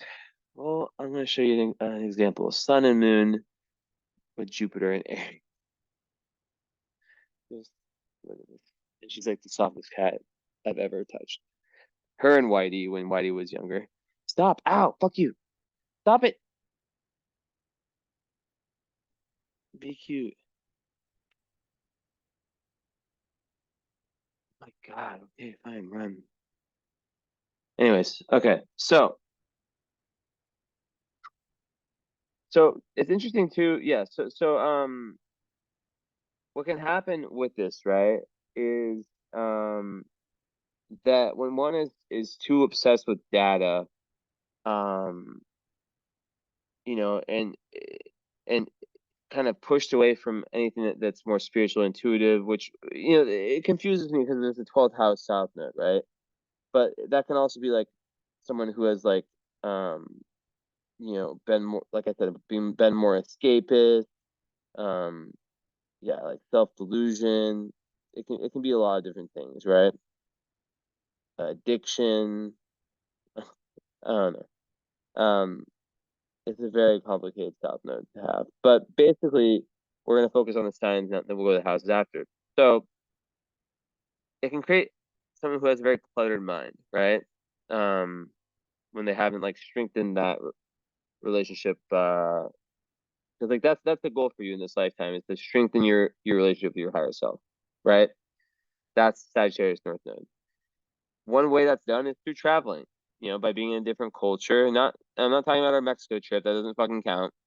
I'm talking about real fucking cultural traveling where you go somewhere, you know, you don't stay with a bunch of Americans and Australians or whatever the fuck. You know, UK people, you go and you fucking just embed yourself in a culture. Like I've done with Romania. I mean, I'm not saying you have to move somewhere live there for 5 years, but you know, that would be an amazing thing to just like. But I know you have your work, and that you're meant to be doing what you're doing. But there's other ways around it. Even meeting people with different worldviews. Like you might not believe in astrology, right? Who knows? Your North Node, which is you climbing that metaphoric mountain that you're meant to climb in this lifetime. Your North Node would be you inviting people with different worldviews, not writing them off. Like okay, I'm a Sagittarius moon, so it's interesting. So like I'm very Sagittarius, right? So like I'll give you an example of like something that's very very like Sagittarian that I do. Um, so I think that people who think in black and white are usually pretty fucking stupid, but unfortunately, it's the majority of people. Um, Stupid, just very, very. They're ignorant and they're very conditioned, right? And they're in their fear, right? So like, let's say, okay, let's talk. Okay, so example, Andrew Tate, right? Everyone when he started becoming famous talked about, oh, this guy, fuck this guy. See, the Sagittarius in me was like, I wanna, okay, you guys are saying this, but I don't fucking believe you. And also, that's what your 12th house. Oh shit, now it's making sense. I feel like the 12th house South Node could have been you following that overly logical, whatever it was, like the way of thinking that was common and mainstream around that time, and then that led you um away from truth, away from the connection to your higher self. That's what it is. That right there. Boom. So it was too much of the logic, right? Um, so yeah, with Andrew Tate, random example, like that the Sag moon in me, I want proof. And I'm not gonna and I also understand that everything is nuanced, right? So when I started listening to him talk, I was like, okay, I don't necessarily agree with a lot of the stuff he says about gender. I mean, some of it's true, but I mean, I wouldn't say I align with him on that at all. Yeah, I don't. But most of the other stuff he says is exactly on point. He to me, of everyone I've seen, and like I know I'm like good friends with his ex-girlfriend, so I'm the only astrologer that actually knows his birth time, his birth information. So, and my guess, when I guess I made a guess before like I met her, and I was 5 minutes off. Um, but yeah, yeah. I'm not like a fanboy of Tate. Like I definitely think he has some things that are like if I met him and like I don't think I would like I wouldn't trust him like that, you know? I wouldn't trust him. But I do think he's hilarious and a great orator. The point is this. The point is like most people they say Republican, Democrat, right? That's it. Black or white. Trump bad, right? That's it. What about all the great, you know, like what about all the things he did that were very good, right? Not to get into politics, but you know, it's just this way of this very lazy way of thinking. And the Sagittarian manner is okay, and I always say it like this. Let's say Andrew Tate or Trump or anyone, not Trump, because that's too polarizing and it's not a good example. Tate is a perfect example. Let's say Tate talks about 100 different topics. So let's say that there's 100 different aspects that we're going to grade him on, or yeah. So let's say for me, I agree with 80% or 70%, and then like the other 20 or 30, I don't agree with. The Sagittarius in me will take that 70 or 80, apply, not be, it's not like in any brainwashing way. It's like, apply it to like it's a constant updating of your reality by seeking out other people who you deem as potentially being able to add something to it, right? So, and then like the closed down shadow version of this is someone who kind of, I'm sure you've met people like this who kind of thinks they've already tapped out at everything. Like what they know, like there's a famous saying, like the more I know, the more I realize I know nothing.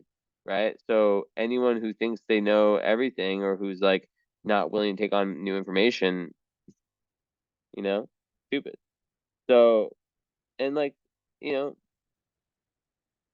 it sucks. I'm gonna be honest. Like I'm the only person in my family that truly thinks, who truly has, an open mind like that, which makes sense because I'm the only person with these types of placements. My mom, nah, she's too emotionally led when it comes to politics and stuff. I guess my mom can a bit. My dad, my brother, hell no. He is just like one of the most stubborn people I've ever met. Although I know I'm just rambling right now. Although like I guarantee you, I predict this too. Just watch this. This will come true. My brother's gonna end up marrying someone that's a fan of mine, or just really into astrology. I swear. I'm calling it. I said this years ago. He's gonna meet a chick. He's gonna be head over heels for her, and she's gonna be super into astrology. She might even know who I am, and not like in like a weird way where it's like she like likes me, but like she'll like yeah, maybe she like follows me on Instagram or whatever, right? And then from that he's gonna get into astrology. But if I tell him, yeah, you know how it is. But anyways, okay, back to what I was saying. So Sagittarius is about always questioning. You don't know shit. I don't know shit, right? Um, we're like iPhones. We're always updating, right? So it's like, yeah, that's it. And also, Gemini South Nodes, a lot of times they can be, and your Saturn influence helps this. They can be cluttered, like doing this, doing that, doing this, doing this, doing that. Focus on this, focus like so they lose focus. So Sag North Nodes are meant to really find one thing and focus on that thing, right? Which I think you've done very good at. Um, but yeah, it really is about like connecting to the abstract abstract minds, especially when it comes to problem solving. Meditating, right? Like I would say meditating, like because that is really like how you access your intuition, and that is one of the that I would say that's like your entire chart so far on a karmic level. That word development of intuition, um, and higher mind, like that's basically like the best summary of the karmic aspect, right? Like move away from this logic because logic changes based on what's discovered, and you'll see in the next few years, Pluto entering Aquarius. Just get ready for the discoveries to come. You can just get ready. That's all I'm gonna tell you. I'm telling you, there's gonna be something that's gonna be as big as the internet was. You heard it first. So okay, what else?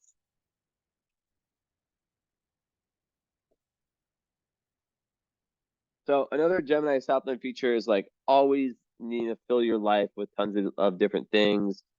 Now you do have areas or things in your placements in your chart that would indicate that you wouldn't do this, but a lot of Gemini South nodes, they fill their life with this, with that, to kind of like avoid. So they're busy all the time, so they can kind of like, you know, yeah. I mean, like they like. I mean, naturally, like it's not bad. They like being connected with other people and talking and kind of being in their environment. But with this North Node in Sag, it's actually very beneficial to spend time alone, as I keep saying, right? Spend time in nature. Like it's really about self-reflection, right? On who you really are, and really like really getting deep within yourself. Like um Sagittarius, the archetype is the philosopher, right? Well, actually, there's three. It's the gypsy, right? Because it has a lot to do with traveling. So it's the gypsy, not the actual like gypsy, but like, you know, like the gypsy, like kind of like person who's just like first stage of life, like they go all over, they travel, they experience a lot. That then becomes the teacher, right? Because they've had so many experiences, so now they want to teach them. And then they become the philosopher. So, yeah, also less of a focus on listening and more on talking, and hearing others, and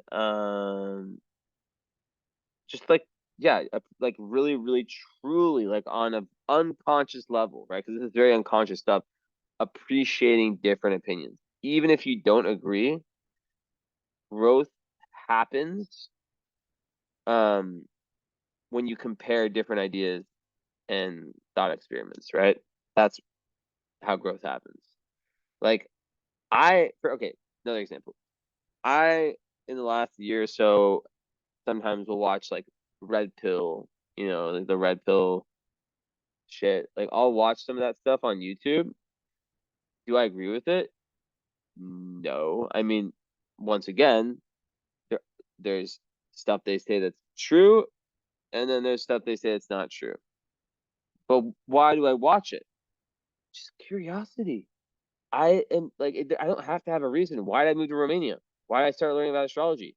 Like it's you know, I think people can be held back from why am I doing this? Like you don't have to have a reason to do anything, right? You don't have to have a reason to learn anything.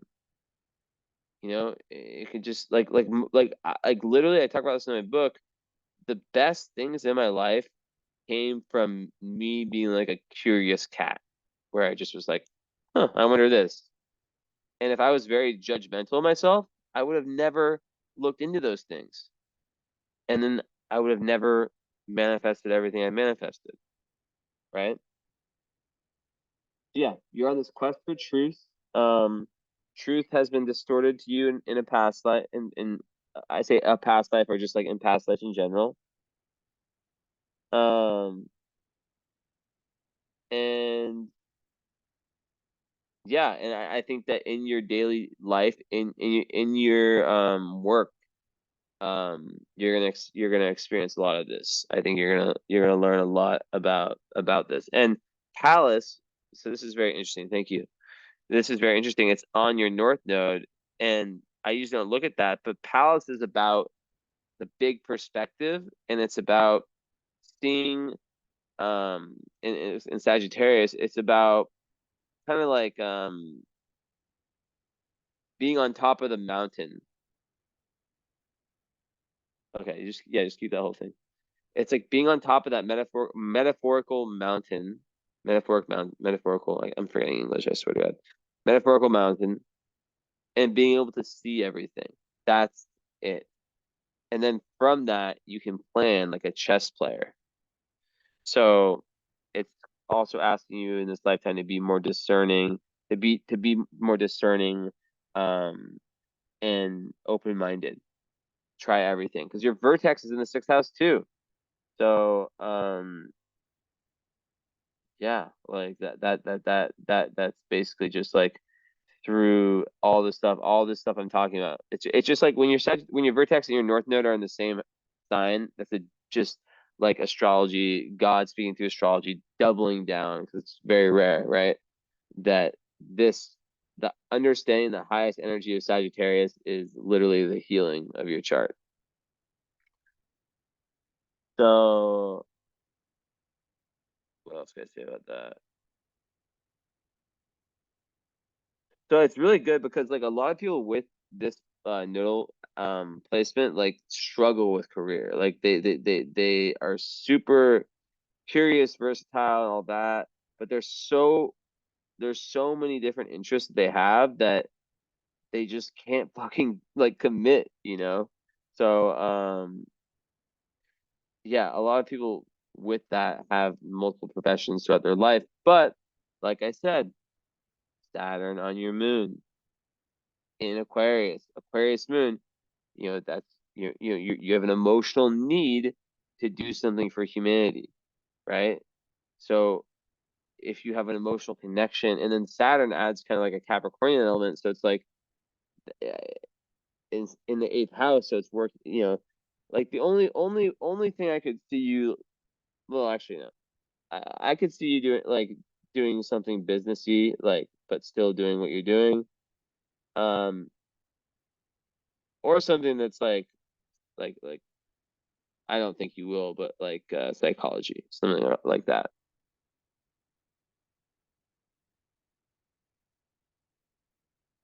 or even teaching, like a university or something. I don't know, but yeah, I think with Saturn Moon, in Aquarius, I think you're set.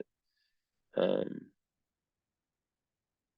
yeah, it just gives that, and what's cool about Saturn Moon. So comparing you and Maddie again, right? Her Moon in Cancer, right? So when Doug passed, sorry to keep bringing it up, um, like the grief for her was just, you know, like I can't. I mean, I know for both of you, I'm not comparing like who is more fucking sad. I'm just saying like Cancer Moons, like they're criers, right? But what can happen is that they can also just like lock themselves up. You know what I mean? And be like, I'm not like this is too much. I'm gonna crawl back in the shell. Um, but with Aquarius Moon, and even in the eighth house, there's some level of being able to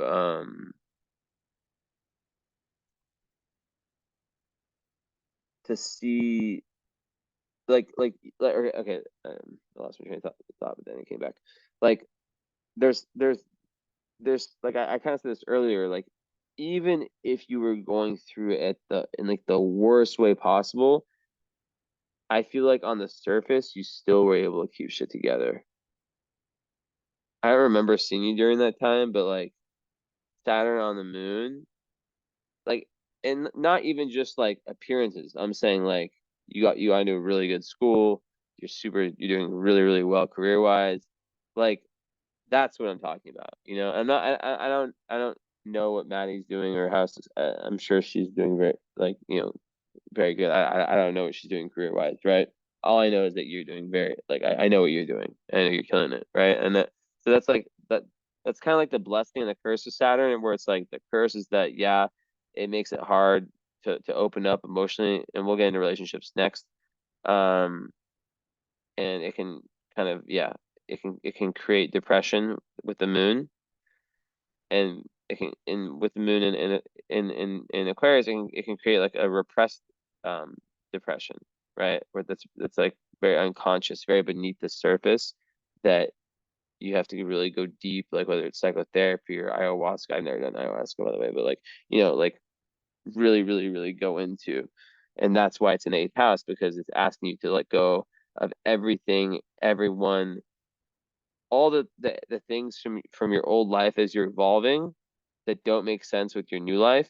They're meant to go. Your life is meant to be about change, right? So Sagittarius North Node is literally saying, you know, as change comes, you need to be open, because this is something I always say.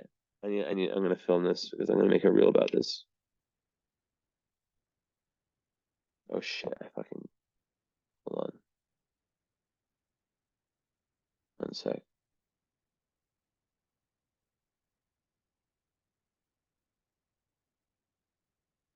Sheet.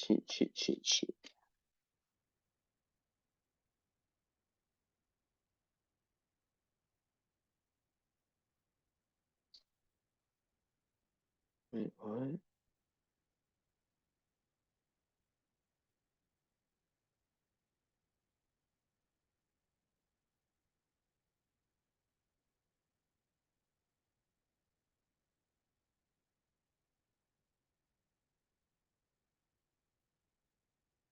Hold on, Braden, one sec.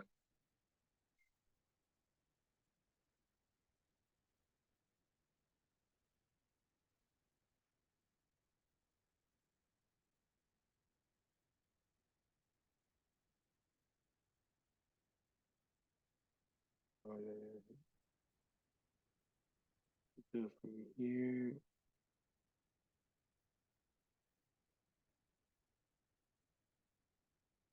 Oh, okay, okay. Good then.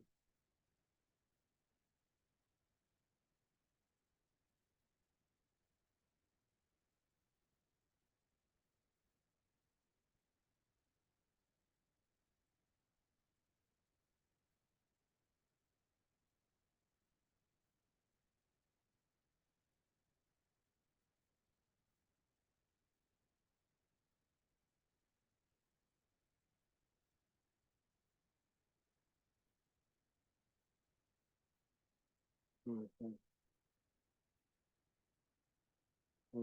A brief scare, but we're good.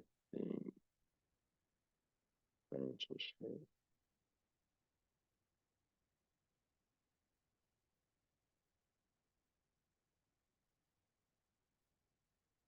Okay. All right. I'll just. Okay. So yeah. Where was I? So I was talking about truth, and um, it just is very, very it is it just yeah, like just as we're always updating, our truth should always be updating. So yeah, um, fuck, I lost my train of thought. It always comes back, but what else can I say about this? Yeah, so like another thing with North Node and Sag is like go on adventures, like discover the world, right? Um, so yeah, I really think that it's maybe in your daily life, in your job, that you are gonna like learn a ton. There could even be some like really karmic, um, like patients you have or people you work with. Mom's funny. Mom, I'm literally recording Braden's chart right now.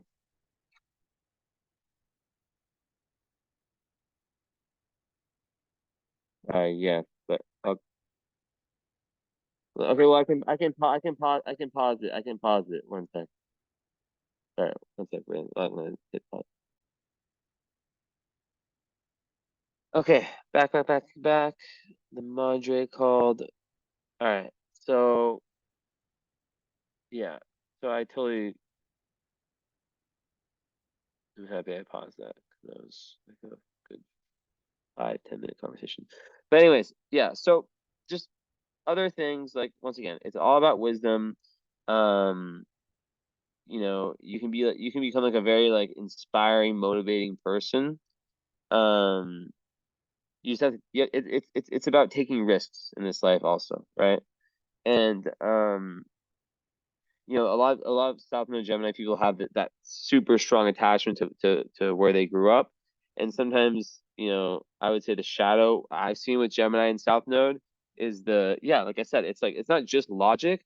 Like I've seen it with people who like I know you're very intelligent, but like I've seen it with people who are just like talking about very like low level stuff, like gossiping. Like that's like kind of like the shadow like of a Gemini South Node, where it's like someone who and like but like even from the perspective of like of ultimate truth, um yeah, even from that perspective, like anything that's not trying to get deeper, would be considered Geminian. So yeah, just the more different philosophies you can open yourself up to, the more of the attitude of I know nothing, I am open to you know to hearing, like I was saying about like the red pill stuff. Like it's like I watched I probably watched not like a lot, like but like I probably watched some red pill content for a year, not like in any order, but like I never came to an opinion, right? That's what I'm saying. I only came to like an opinion, which obviously it's very nuanced, um, after a long time. And a lot of people, that's what they do, is that they need to come to an opinion right away, like black or white, but really it's like take your time, take your time. You can watch like just because I watch a certain like I've watched a certain podcast doesn't mean I like that podcast or like I agree with those people. Like maybe I'm just curious, right? And that's literally what Sagittarius is about. Curiosity, and you will find much gold um from that. So yeah, quest for truth. And another last thing I'll say about that is like, yeah, really, really being curious about other people's experiences.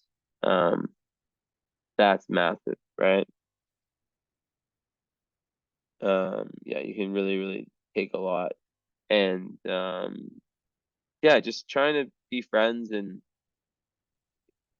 I'm not gonna say date, but you know what I mean? Like just try to involve as many different cultures as you can in your life. Like I would say that'd be a great thing. All right.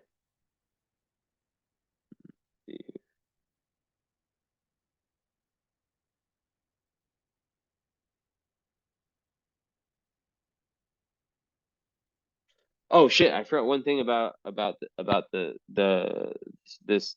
So a lot of people with South Node Gemini have commitment issues, and they find it very, very hard um to find that perfect um it's you know yeah, I don't really see that being the case in your chart. I mean, you have Venus and Scorpio. Yeah, so yeah, no, but I would say that that's more for like career. I would say that's more for career. Um, yeah, okay, cool. Anyways, it just came to me.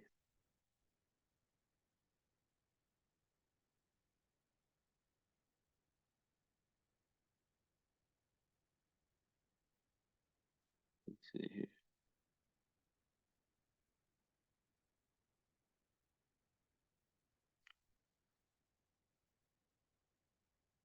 Yeah, I keep coming back to this because it's so important. It's like okay, like the negative side of Gemini Sag is someone who, when you're talking to them, they're already thinking about like what they're gonna say next because they're so trying to defend that intellectual ego, right?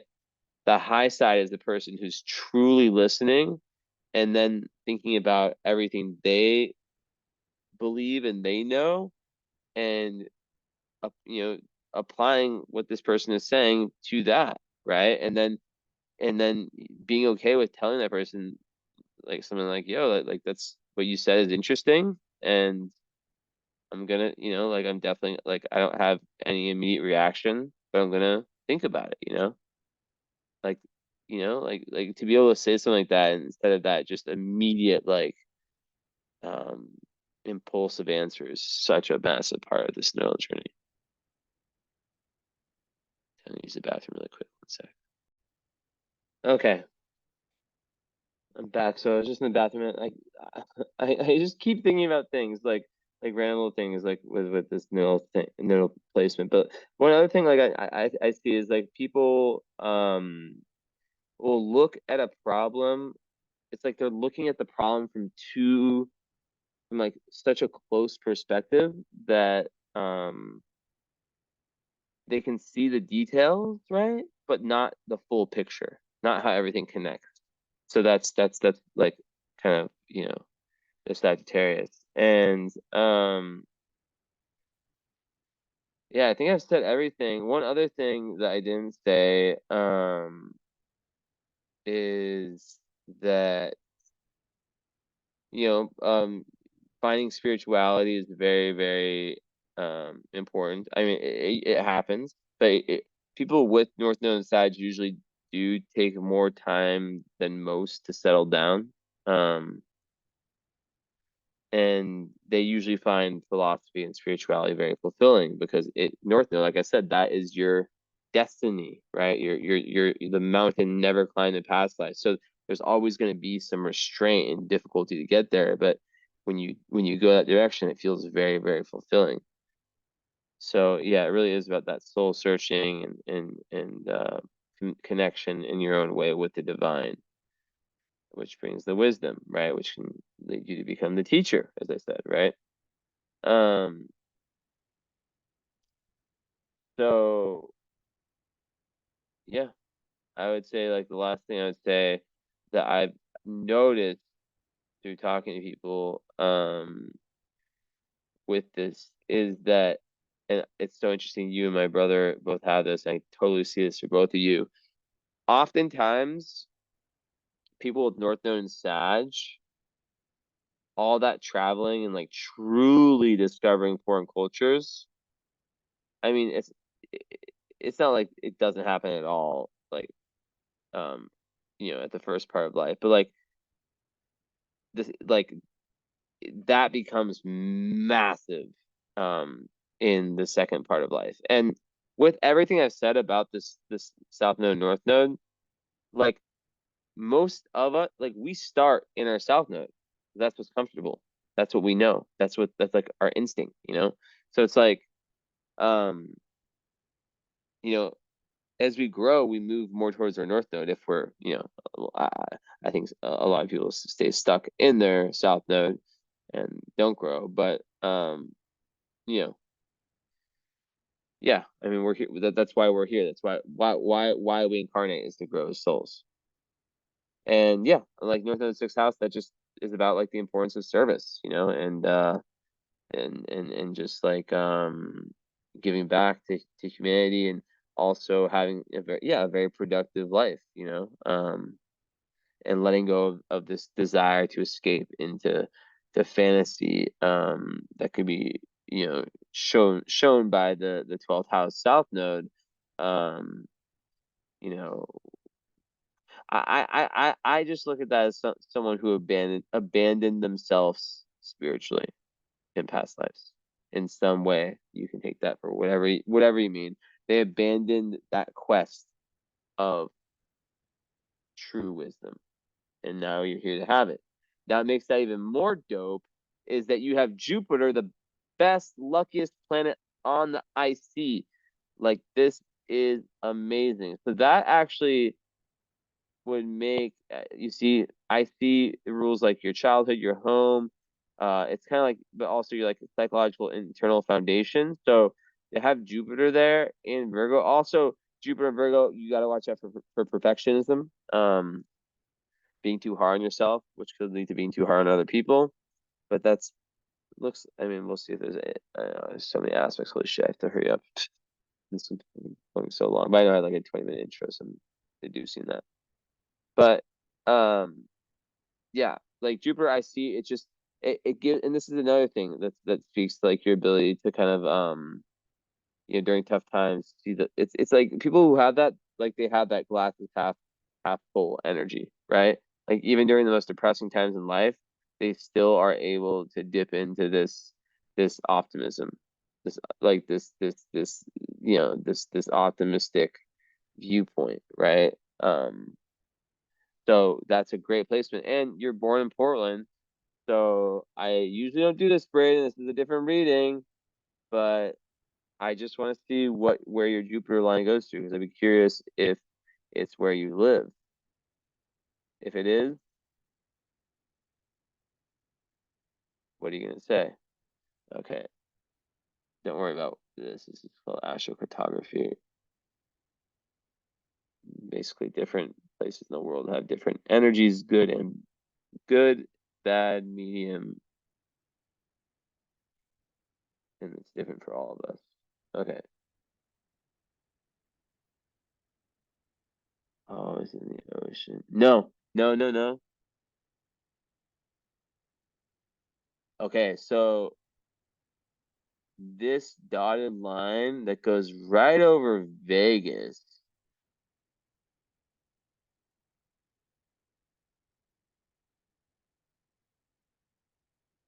that is a great line.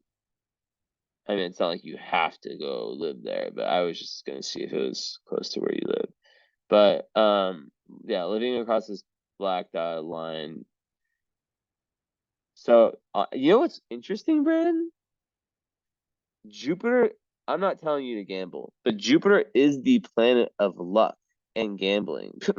And you have a Jupiter line over Las Vegas. That's pretty funny, actually.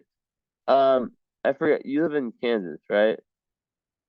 That's cool. You have a I mean, this line's amazing too. This is like the everything good. Like it's called it's known as the retirement line. It kind of just makes everything in life really chill.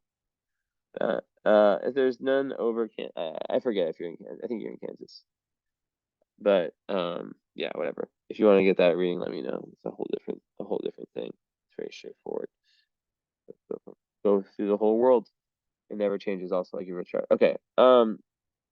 So yeah. Anyways. So yeah, Jupiter NST, that yeah, inner optimism and inner expansion. It makes that person also it's yeah, it makes the person want to really like have a home where they can learn a lot at their home and really expand. They probably want a large home. Jupiter ice fourth house. Usually people with that, they like to have like a large home, like if they could, their dream home, like well, very spacious, very spacious, very expansive, um, and yeah, and then also with all the other stuff, very comfortable. But it just shows that like you can really benefit a lot from spending time at home. Whether I know you don't work from home, but yeah, it's good. And also it's very good for your future family life, future potential family lives. I don't know your circumstances, so very nice. And even more of that, you have Venus in the fifth house of children with Pluto. So if you do have children, it will be a very beautiful, but also like that will be like extremely transformational for you. But I don't know, like the fifth house with children isn't something that I always I haven't learned to trust it in that sense. But what I would say is that your attitude to parenting would be a mix of like very intense and very chill. Venus and Pluto. It's like, but very transformational, and the kids, would have like a very transformational impact on you and you on them. But then Venus kind of saves the day and makes it very, very loving, and you'd be a very hardworking parent. Okay, let's see here. So, yeah, Sun Square Mars, like you have to, I think you work out, right? That's really good. Sun Square Mars people, especially Mars and Cancer, there can be this anger that builds up. So being able to get that anger out, super, super important. Or not anger, just this physical energy. People with that, they need a physical outlet. Moon Square Venus, that can create. Oh, I'm gonna go into the whole relationship stuff right now. Actually, fuck it. Okay, so relationships. So Venus. Oh my fuck, stop. So Venus in Scorpio, with Pluto. So that creates someone who is extremely intense with relationships. And it's in the fifth house, so um, you know, it can create with Pluto like very faded relationships that feel that have like a lot of energy like from the get-go. They feel like this magnetic, and you feel like very, very like there's like you just feel it. You're like there's something about that person. And my advice is that you have to take I think you have a girlfriend, I forget.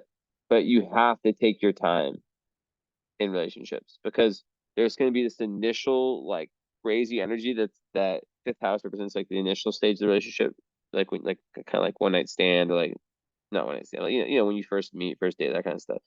So but like you have Neptune on the descendant. I see this all the time with Uranus, like literally, Braden, that is the fucking placement of someone who has the potential to see through rose-colored glasses. Now, I say that with knowing that you have a very logical moon in Aquarius conjunct Saturn. So that's going to enable you to, be very to still have that logic. You're a Libra, right? That's an air sign. So you're very intellectually, you're very much able. But this, Neptune on the descendant, uh, I I've seen it in like many women's charts. I can't think of like how many times I've seen it in men's charts, but it's just like the classic stories, like not paying attention to red flags, jumping in too fast, especially with like Pluto there in the fifth, and kind of believing the whole Disney kind of Hollywood love shit, like and also like over idealizing partners, expecting perfection in partners is a big one. So yeah, it basically the lesson there is and then like on a high end, Neptune is it's being able to have a very spiritual relationship. Once again, that's like however you define spiritual, right? So, where you guys like almost feel like you connect on like a different plane, right?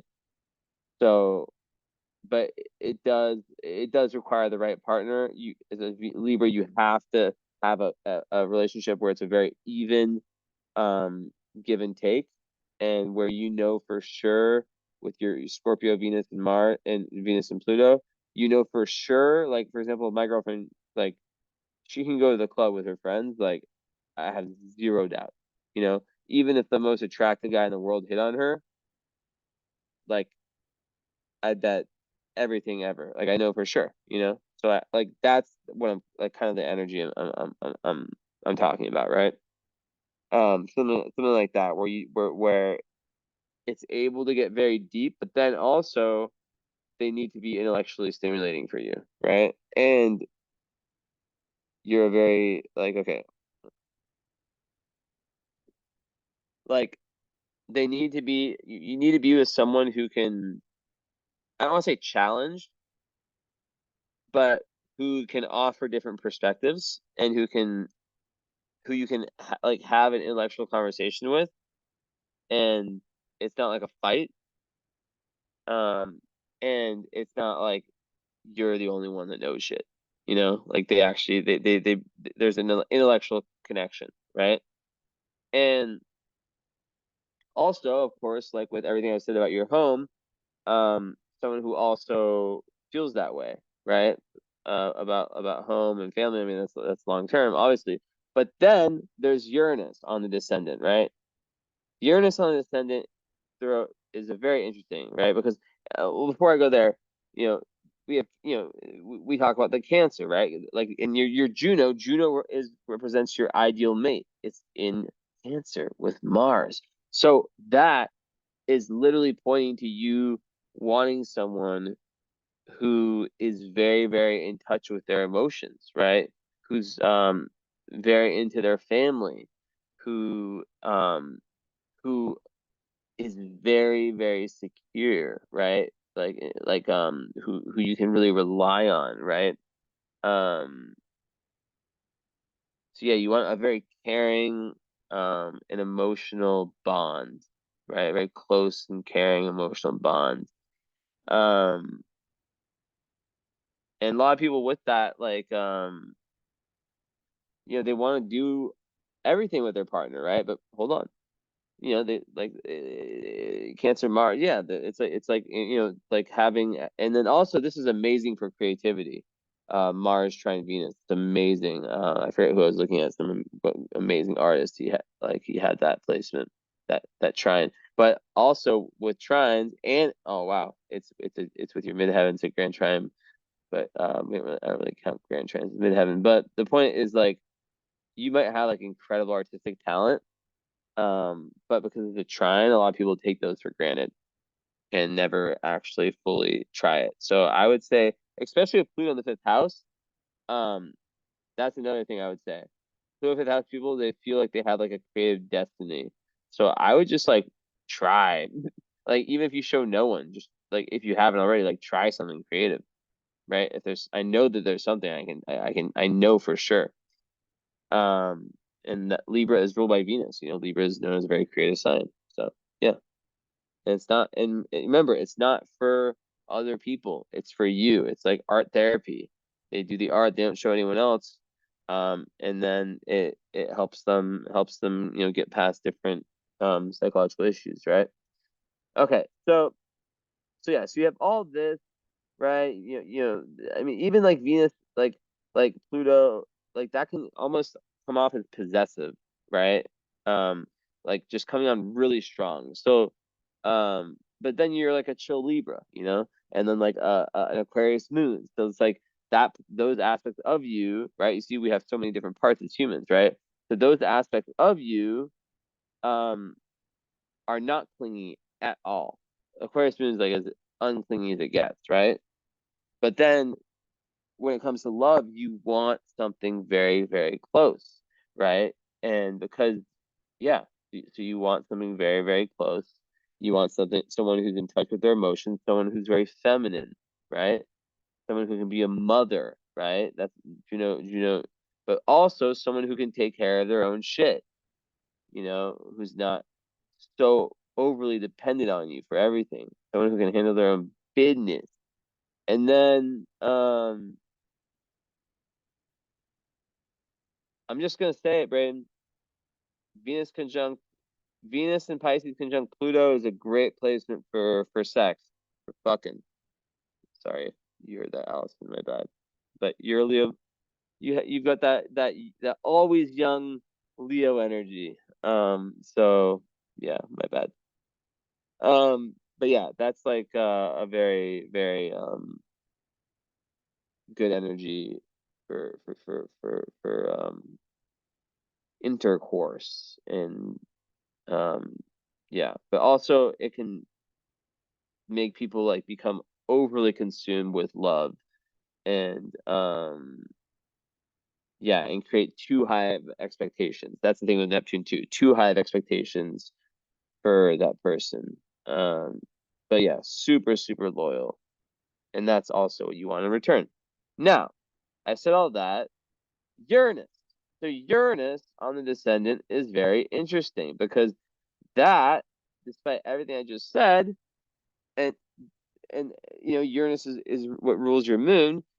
in the eighth house, that's the part of you that needs alone time sometimes. That's the part of you that doesn't want that might not want a conventional type of relationship, right? You might not want, I mean, there are lots of aspects of your chart that indicate that you would want that. So I actually take back what I just said. That's just like normally what Uranus is. But like maybe okay, maybe it's like maybe there's like the idea of Uranus descendant is like when people get into relationships, they become like a lot of times they become like one person. I think that is outdated. In astrology, I do compatibility readings. It's like another one of my specialties. Um, and there's this thing called the composite chart, combined chart. So it's basically when you put two charts together, a third energetic, a chart is born, and that's the energetic baby of those any two people's union, right? So I believe that when you are so always, um, and you lose yourself, you lose your natal chart, and you become just in the composite chart. So that's kind of what the Uranus is there. It's like it could be like a more unconventional type relationship, or like that has elements in it that are unconventional, or just you needing your space and your freedom from time to time. So like, and as an Aquarius, it is an eighth house moon. That's very common. So that just makes it really important to be able to have conversations like, hey, and you might not be like that, right? But like, like the man cave idea, right? If you have a girlfriend, if you're single, um, just like there's so much fate in your relationship life that I wouldn't even worry about anything, like at all when it comes to the relationships. Like it's very, very fated, Venus and Pluto. And lots of lessons in love too. Lots of lessons in love, and really like Venus and Scorpio conjunct Pluto. That's like I don't like using these words, but that's soulmate energy. I I don't like using those words, but like that's energy of like you will be with someone that will be your absolute soulmate. There will be darkness and shadow that you're forced to kind of transform within yourself, but it will make you a better version of yourself. 1000%. Also take a creative risk. Take a fucking creative risk. Okay, let's see what else we got here. So, yeah, another thing, Moon square Venus, people have difficulty expressing their feelings in relationships. Um, Sometimes they feel like they can't be themselves with their partner or with their loved ones. So it goes back to like the Aquarius Moon thing of like being able to like learn, being able to learn to like really reveal your true feelings in a loving manner, right? And just like it's just like the Aquarius Moon can be so aloof and it's just like coming back in, bringing yourself back down to earth. Okay. So yeah, mid no. Okay. So yeah, I talked about hold on. Yeah, Venus and Scorpio, the low sides that they can be very vindicative, manipulative, controlling. If they have abandonment issues that they haven't dealt with, or just like different psychological issues, they can be like controlling as fuck. Or or if they haven't learned self-love, they can take partners that are very like basically your partner will reflect your level of self-love, right? Like I have Venus square Pluto. Um, I don't know if you knew my ex-girlfriend, but not a bad person, but like, she was fucked up. And she reflected my level of self-love. And now that that's changed, I'm with a really amazing person. So yeah. So that's kind of you can kind of judge where you're at by your partner. Because you won't be attracted to these dark types when it's healed. But yeah, just thing there with that energy is just let go, surrender, let things happen, trust. That's Sagittarius, right? That's Sagittarius North Node, right? Of just trusting your intuition, trusting the divine. Okay, so what else have we not talked about? Okay, you have what I have. Wow. Power of fortune on your midheaven. So midheaven rules your career and your dharma, what you're meant to do, how people like, for example, how people see you on social media. Your ascendant is how people see you, like when they talk to you. Midheaven is how the public sees you. So you have it in Pisces. It also represents what you want to do, for your career, for your dharma. So that would be someone who wants to give back to the world, right? And Neptune rules it in your seventh house. So once again, like I mean, like I wouldn't be like that, like that speaks. Seventh house is clients. Also, one thing I'll say to you too, Braden, if you get into business, watch out. You have to be very, very careful with who you trust as a business partner. And yeah. And also another thing about relationships with Uranus is like they can just have like just be so fucking random, like the way they start and even the way they end. But it's so important for you to keep your own individuality within them, not lose yourself. Um, so Saturn, huh. Yeah, so part of fortune on the midheaven, that is a great placement. I have that too. Mine's right on there. And that just gives you lots of good fortune when it comes to success, public success. And it makes you it makes you, it's kind of like your flow state is your career essentially, right? And your midheaven's in the ninth house, which indicates that, and it's in Pisces, right? So it's like it indicates that learning about spirituality in some type of way, and everything with that Sagittarius North Node I talked about, that's a big part of your career, even if it doesn't directly affect it, right? And then part of fortune, yeah, in Pisces, that's just like you're at your best when you are developing a spiritual relationship with yourself. When you feel like a level of spiritual unity that gives you the best fulfillment, right? And when you're giving this compassionate service to humanity. So yeah, and then like in the ninth house part of fortune is just like, like when you like the greatest joy slash your flow state is through the discovery of truth, right? Um and being aware of the duality between um the the worldly and the spiritual realms, right? You need to be aware of that. Um, okay. So Saturn in Aquarius in the eighth, like I've already talked about this a good amount. Um, Saturn Aquarius is a great placement. You can be a very, very good worker in groups, very innovative worker also. Um, I would say that when it comes to friends, there might be some, issues. I think that like you on some level, you really want like stable friendships. But it might be hard for you. Like I think you might on some level you might want deeper connections. Um, where you can speak about things that are deeper, and you might feel like a little bit bored with some people, especially if they're people that you've known your whole life, because as an eighth house moon, you're going like everyone changes, but eighth house, I have eighth house sun, you have eighth house moon. People who have like, one of those two, or like a lot of eighth house, their changes are so monumental that it's like you could like it's almost like it was an actor playing you at different parts in your life. That's what it is, right? And you have Black and Lilith and Saturn there. So Saturn in the eighth, right? That's interesting. So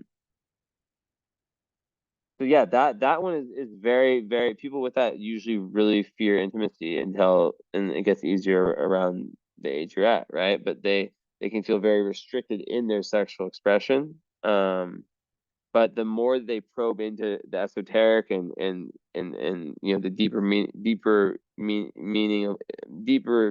and deeper issues related to the meaning of life and their own shadow, their own personal shadow, their own psychology, that has like a direct effect on it, right?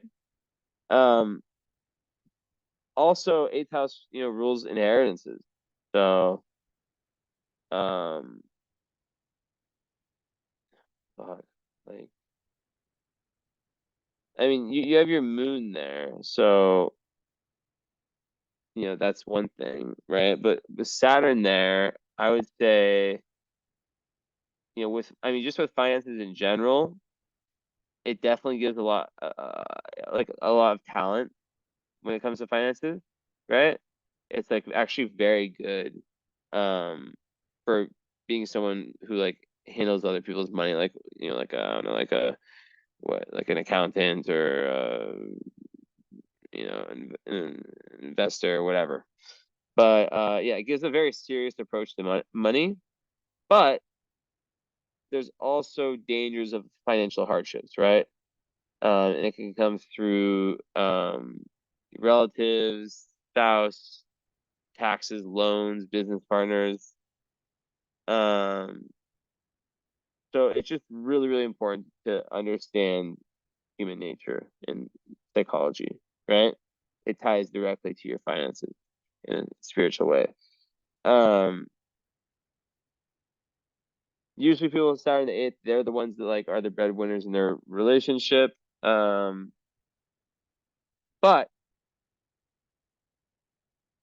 if there is a divorce or a breakup, people who have this um oftentimes lose a lot of financial assets, right? Um, like in some cases, like it's almost like the partner like spending like more money, like over, like, yeah, being bad, like irresponsible when it comes to like spending. But yeah, it's not like you can just judge it off that placement, right? Um, so like I was saying about inheritance, right?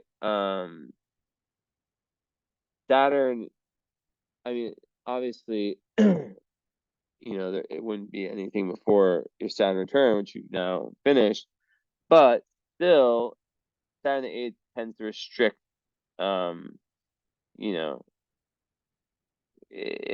whether it's like, money through marriage, inheritance, anything through other people, right?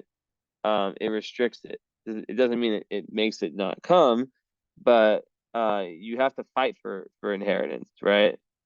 Or it just makes that person have to wait longer, right?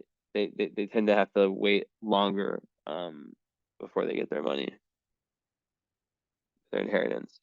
Um, yeah, the biggest thing with that one is like just like a deep fear of intimacy. Um, so yeah, learning to deal with deep emotions and working on the issues that are hard to talk about, right? So I think like being in therapy or it depends on the therapist. Some sort of therapists suck. But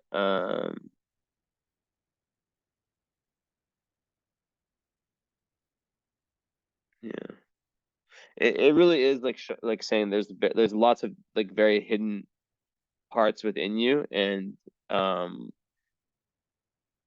it's like a big thing is it's just making the unconscious conscious, and that gives more freedom. So also, like the eighth house rules fears and anything taboo, so it can make the person um yeah, it can make the person kind of, also, yeah, like it's associated with secrets too, right? So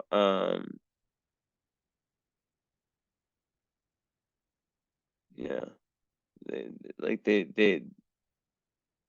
kind of have to, like, a lot of times they're unaware of their fears, right? Um, but that doesn't like stop, you know, the eighth house from being a challenging area of life. Um, So yeah, usually it's like during a crisis that they, these fears become activated, right? Like on an average day, like it's not having an effect. But yeah,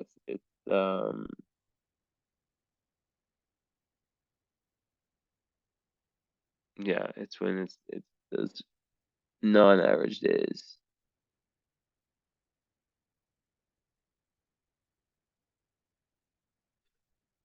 And what else can I say?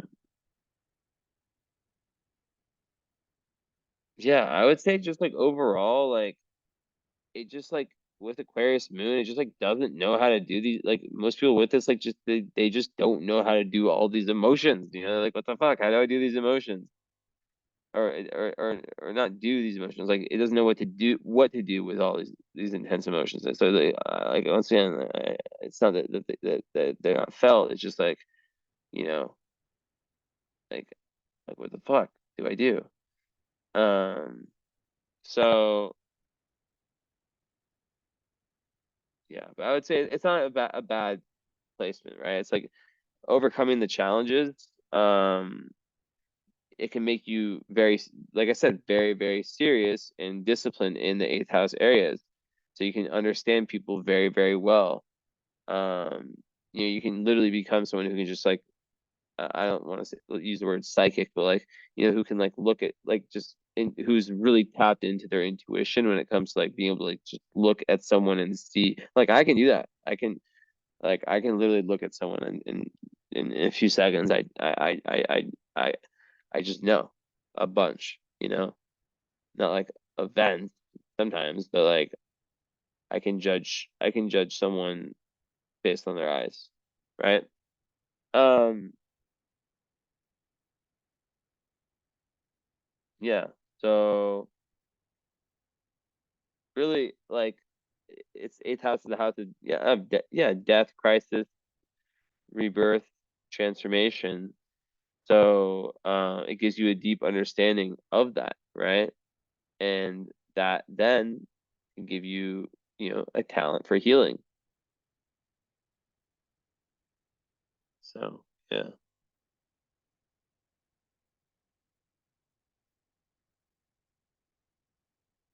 I want to look at something really quick. 'Cause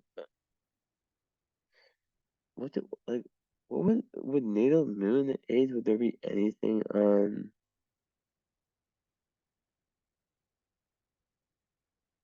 inheritance?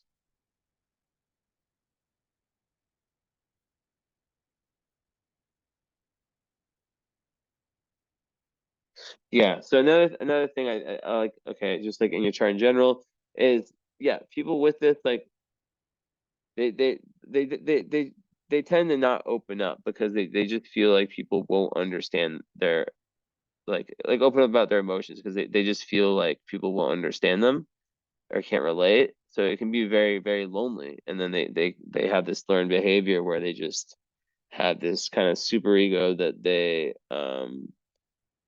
you know, that just becomes their personality, but it doesn't necessarily reflect how they want to be, right? On a soul level. Um, but yeah, like eighth house moons, very private people, um, very secretive. But I think when it comes to emotions, like I think it's smart to be like that. I think they're just like I don't know. Like I said, Aquarius moons like I've known a lot, and they're not usually the most emotional people, which I told you I like. Um, but you do have a lot of Cancer, so and Scorpio, so yeah. But yeah, I mean, like in terms of love, like that is super. That's another one that's like soulmate, like two souls becoming one. Um, and um I wouldn't be surprised if you married someone who was rich or whose family's wealthy or who she was wealthy. I wouldn't be surprised if that were the case. Um but then perhaps if you have an inheritance, perhaps there could be some delay there, but it's tough to say. Because the delay literally, like Saturn is the first 30 years Saturn returns. So yeah.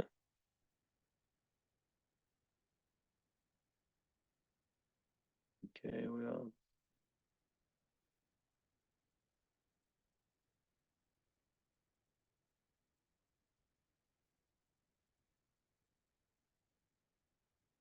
So yeah, you're someone who just like wants to get beneath the surface with everything, and um yeah, just going through many rebirths in life, right? Um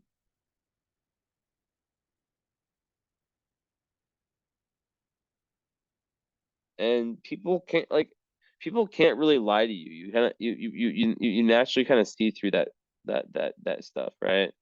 And I would say like probably whether you voice it or not, you're thinking about a lot of these things. You know, you have a lot. I bet you if you told me things you were interested in, I would be like surprised or not surprised. I'd be like, damn, I had no idea. You know. So yeah.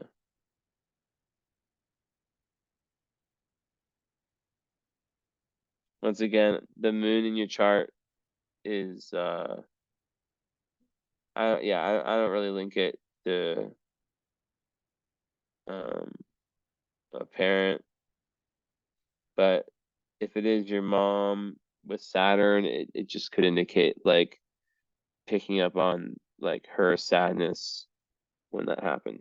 Okay, so Black Moon Lilith in Aquarius, um, I just look at that as like yeah, like that's kind of like you at your worst, right? You how you're self-defeating, if you're self-defeating, right? And I would say that is with friendships and potentially you know, fearing um like truly being yourself, like really, with friends. But like also there's a fear of powerlessness with that placement, right? Which, like can lead to isolation. Um and really what happens it could be like someone who doesn't want to admit their weaknesses to the world, right? Um and like a lot of times like the projection it can take is that they can be very judgmental on other people that they deem as being weak. Um, but yeah, like it definitely gives a lot of power that can be used to either build people up or destroy them, right? And you have Scorpio energy, so and Cancer. So you're definitely someone that can fuck someone up like psychologically if you don't want to, but if it has to go there, you can go there. Um so yeah, like either you fear, you know, you fear powerlessness, um, or you fear your own power, right? If that makes sense.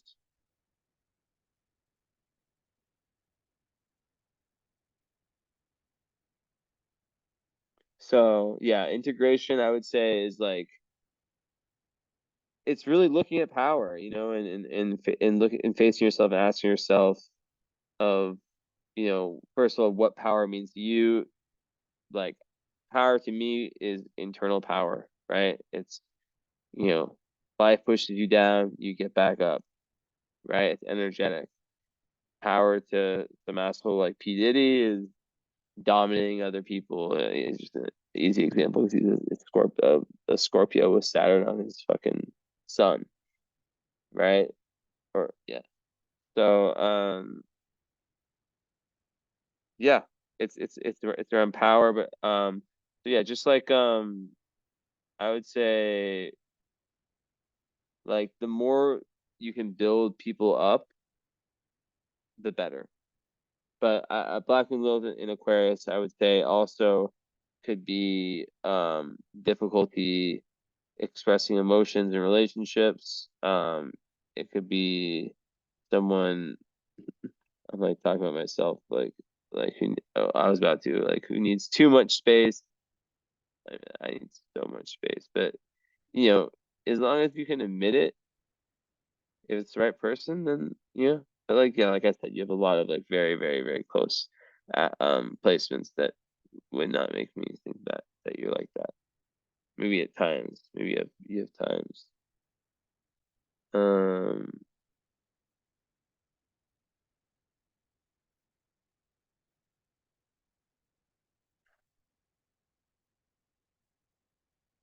so yeah, eighth house. I mean, I've seen Black Widows in eighth house be linked to sexual trauma, but I mean, more normally, I've seen it linked to um just like kind of like a fear of letting go and a fear of like diving into um to real intimacy.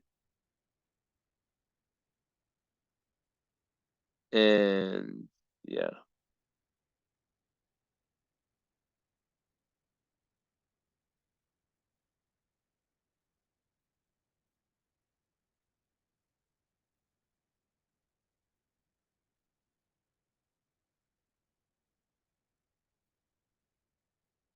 Yeah, like really, really, really, really being careful with whoever you choose. I don't know if you've, I think you've had a long, I don't know if you had a long-term girlfriend, if you're married, but like really, really being like taking your time and like you have to like getting other people's advice, all that stuff, super important. Um,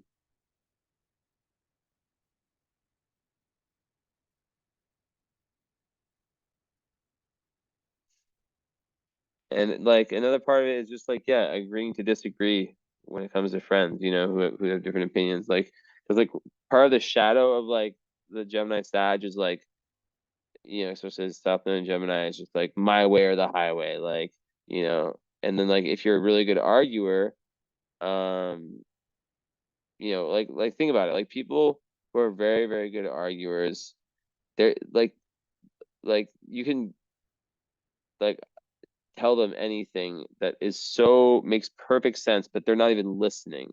And then they're the whole time they're thinking, how am I going to beat them? How am I going to beat them? That's the opposite of the North Node Sag. Um, but yeah, I would say like Black Widow in Aquarius, it's a lot about friends and them falling short and just the importance to be connected to like-minded people, right? So the more, yeah.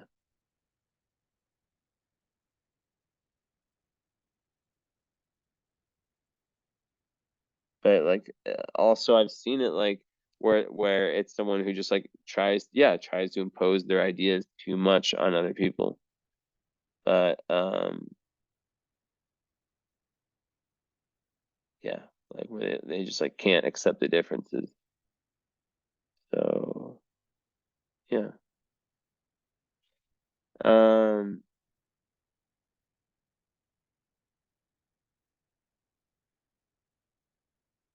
and yeah.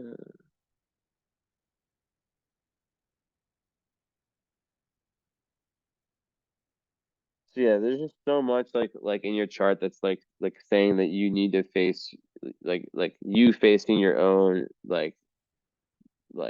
shadow. We all have a shadow, your own like unconscious darkness, your own shadow.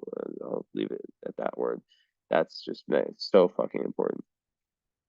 Um, okay, let's see. What have I not covered?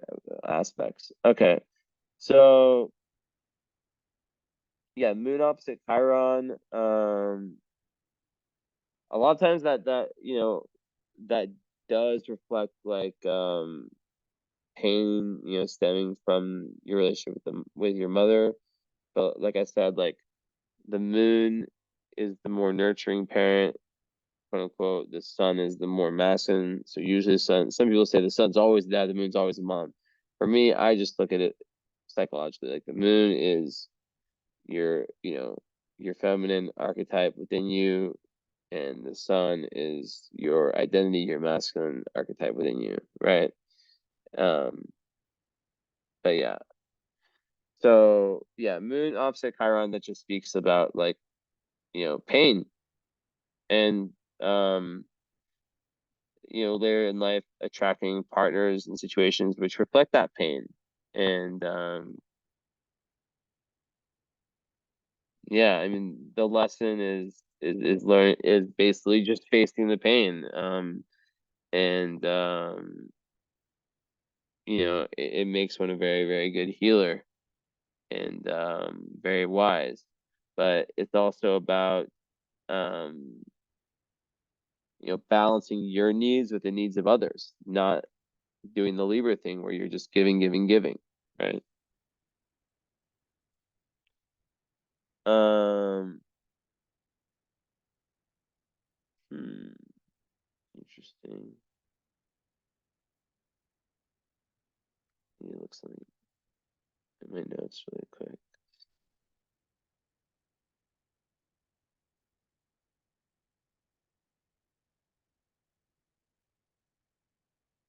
So yeah, your Mercury has no aspects, meaning there's no planets making any aspects to it, any angular relationships. So that can really create like let's see.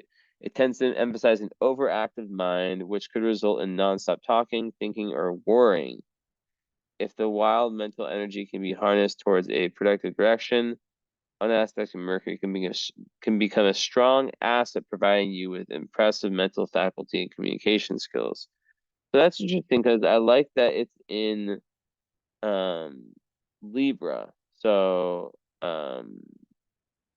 you wouldn't be the type like Libra Mercury's like they're always considerate of the other person. So they're not just gonna like throw their shit, like some people do onto the other person. And it's in the fourth house, so that, is just someone who likes to, exchange ideas at home, learn at home, have an office at home, maybe even work from home, right? Right. But also, it makes someone very, very adaptable to changing homes, you know. So, a lot of times it's people who had to go through that during childhood. So, yeah. And fourth house being family, it's someone who learns a lot from their family members. Okay, what else we got? What else we got? So, okay. Yeah, so Sun is trine Saturn. That is a great placement for, I mean, so you're a pure Saturnian. I mean, this is a great. So you're like Saturn is like the responsible one. It's the elder. It's the person that people look to. It's the politician, right? It's the CEO. It's the person that people can count on, and that is, you know, can be the downside is it can be cold and boring, which I'm not saying you are. Um, but it's the person you can count on. It's about rules, structures, and foundations, right? So Sun trine Saturn gives you the amazing ability to organize your life well for success, and gives a lot of a common sense, confidence, and um, it gives like a sense of ease when it comes to taking on responsibilities. So besides that, so your Sun is square. Um, the T square. Yes, there's a T square that shoots out in Aries. So remember how I was telling you earlier about how Aries is your cure? Well, you have a T square, which is like it's like when one planet's here, another one's 90 degrees. It's a square. It's a tense aspect, and then another one is 90 degrees. So it creates a 90-degree angle, and then there's the apex of the square. Wherever that shoots out is the resolution of the square. So basically, like Sun square, ascendant in Mars, it's like that's that energy of By the way, this might be my longest reading ever. Holy fuck. That just makes someone like, yeah, accident prone, risk taker, um, aggressive, potentially like very overly assertive. But like I said, you lack fire in your chart, and you're Libra, so it's not gonna really, it's not gonna show up like that. But yeah, and just like everything I was saying about like needing that healthy, um, that physical outlet. So then, on the other side, it's squaring Uranus and Neptune. So very interesting. Sun square Uranus. These people are not meant to have ordinary lives. They care a bunch about freedom. They're usually very rebellious, right? Um, and because your midheaven is in Pisces, I mean, it's a mutable midheaven, so I wouldn't be shocked if one day you change careers. I wouldn't be shocked. I'm not saying that's going to happen. Obviously, you put so much work into it, but or even if like there was something else like that was more artistic, more passionate that you were doing on the side, doing both. But yeah, but I'm not saying that that's going to happen. But yeah, like it just makes someone like Sun square Uranus. My girlfriend has this like they can be impulsive, but like because you have so much Saturn, you're very measured. Like it's not going to be like you're doing things you regret, you know, but very determined to be and keep your own, like be an individual and keep, so like that goes, you know, that's a union process of individuality, finding who you are, not based on the conditioning, any of that, right? Who you truly are as a soul, but then also, um, you know, it is about not losing your individuality in relationships, as I kept saying, right? So sometimes people who have this like need things their own way and um get very, very, very pissed if someone tries to kind of go against that. But it's great for leadership, and it creates someone who's able, who's able to not just think but act outside the box. Now, it can piss off more traditional types. I know I've said you have a lot of traditional elements in your chart, but that's when that isn't. So then Sun is square Neptune. This one's very, very important.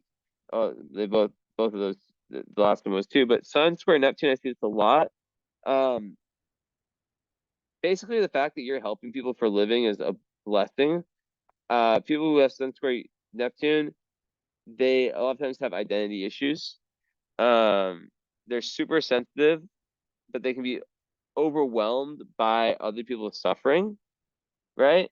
Um, and they can be really unsure of themselves and like what they're meant to do in their life. So a lot of times, like earlier in life, they're just like kind of going through it, like not knowing what they're supposed to do or what they want to do, right? Especially with South Node and Gemini. Um, but when they find something that aligns with Neptune energy, which is like, you know, compassion and just pure oneness and love, um, then everything makes sense. And it's also very, very creative. But yeah, the biggest issue, and because it's on the descendant, like I said, that's affecting relationships. Um, and yeah, it can create the most spiritual and life-changing relationships, but it can also create like something that where you're like, wow, after like a few months, you're like, I literally just texted my best friend, saying I was going to marry this person. Now I want her away from me forever. My experience, but not with this girl. So yeah, what else have I not said?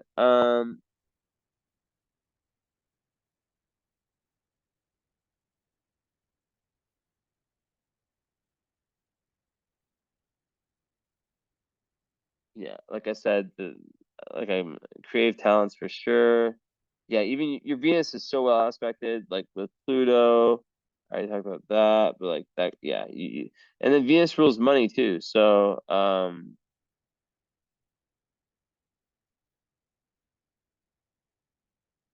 yeah, like that give you like a more usually like a more conservative, um, usually, yeah, more conservative when it comes to spending money.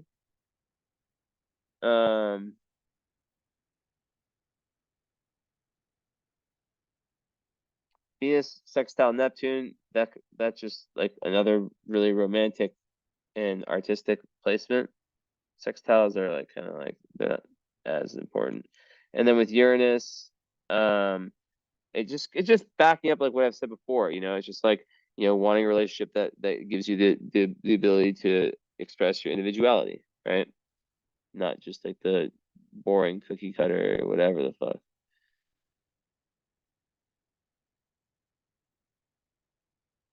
Um, so yeah, and then okay, so there's three more and then we're done. Three more aspects. Um,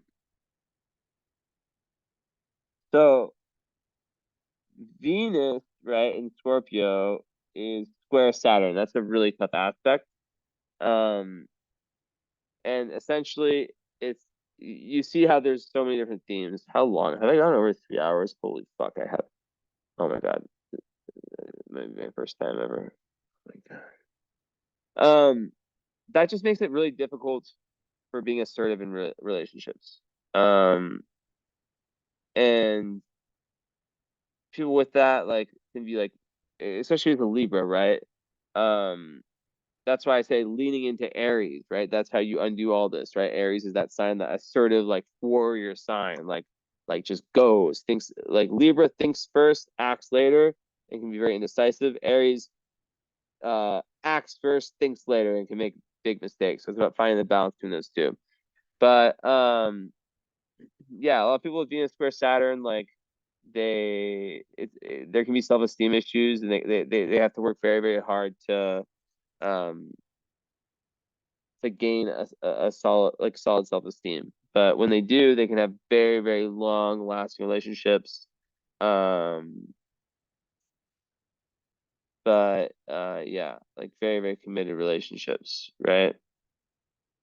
And usually like it's like around like your mid-20s that these squares start becoming. I made up the quote.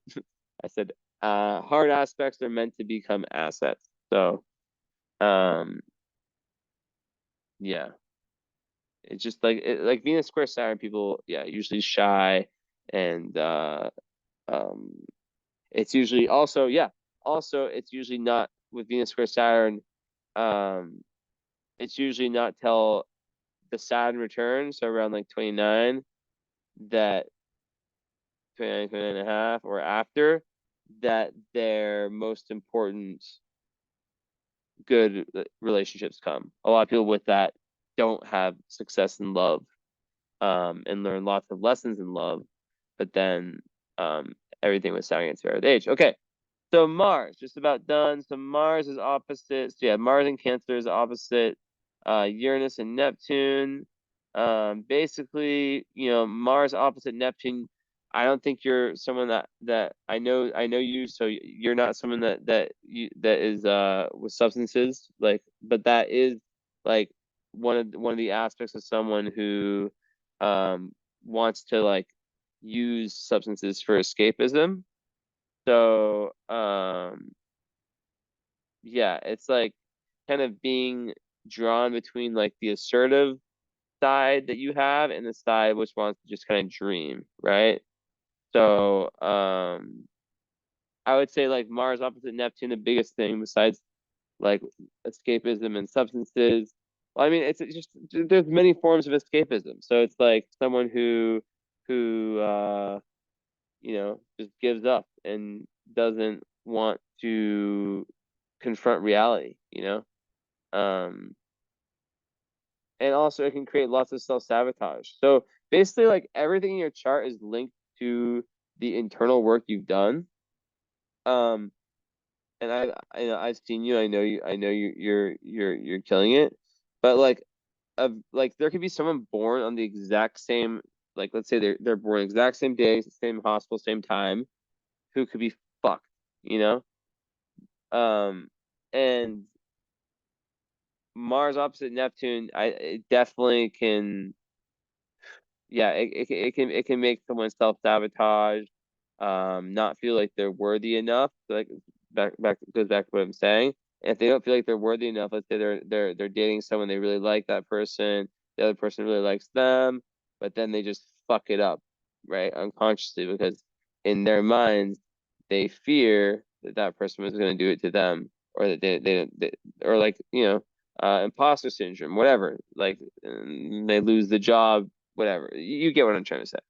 Okay, then Mars opposite Uranus, and then we'll finally this. I want to see it. This is the longest reading I've ever done. This is crazy. Uh, Although I can discount the 20-minute intro, but that whatever, that's still part of it. So okay, Mars opposite Uranus is the daredevil. That's someone who enjoys a challenge and excitement, and it's an interesting one, but you have to watch out. Don't do any crazy sports like dirt biking or anything that can get you hurt, because that it can make someone too big of a like, especially in like any sport that is like, where there can be serious injuries, like a ATV. I don't know, like once I was in Mexico and I was ATVing like an idiot, and I tried to go over a jump, and the ATV like fucking nearly fell back on me. Like I would have been squished and probably dead, right? So many near death experiences. Um, but yeah, it just like it's a very like strong energy. So this makes up for a lot of the lack of fire in your chart too. Um, People just tend to take risks. Um, but yeah, so it's interesting how it kind of blends with the rest of your chart, because people like, if they have like a wild chart, like let's say like your whole chart was like way more wild than it is, this would be like someone who just like pisses traditional people off, because they're just like always trying to like, you know, earn the reputation as like the daredevil and just thrill seeking, and yeah. But overall, I would say Mars opposite Uranus is a very genius, like outside the box, not just thinker, actor. So it's someone who wants to act independently based on not fucking society's expectations, based on them. And to me, those are my favorite types of people, right? People who are not, who understand like how society has conditioned them, and yeah, they're just open to anything, right? But also they have to be smart, because if you're stupid, like, you're just gonna get tricked. So yeah, I would say that one is like a very humanitarian placement too. But there can, yeah, and it's another one that's very volcanic. So I have posted like from a while ago, it's like most volcanic placements. This is one of them. So you like Mars, Uranus, it's like you need to work out. If you don't work out, you could go crazy. And that's like not the first time we've seen this in your chart, right? And also, I think I've also already said this. This is another one where any decision, any action, don't act impulsive, sleep on it, especially the big one. Okay, let's see if you have any stars or asteroids. This is the last thing.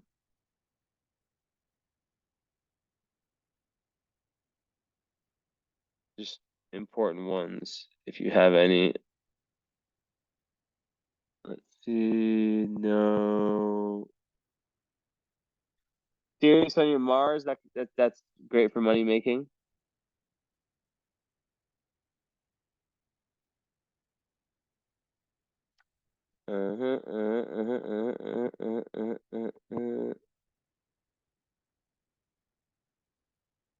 Psyche on your sun. So that is very interesting. So psychology, but hold on, let me find. So psyche is really interesting because it it keeps people looking young. Like, I know this chick who's 42, She's very attractive too, and she looks like she's 22. Like everything, skin. She had no work done. She doesn't have any special diet. She has Psyche conjunct her moon or her Venus. So um, I'm not sure how that works for a sun, but Psyche conjunct sun means refined actor, self-taught actor, intuitive political leader, intuitive royalty, self-taught royalty, divine royalty, charismatic leader, highly conscious king or leader, divine father or connected with him, helpful and supportive leader. Psyche is always self-taught, intuitive, and refined. So take what you want from that. Kind of some boss ass energy, if you ask me. I've never seen that before. It's the first Mars Psyche or Sun Psyche I've ever seen. Okay. Um. mm,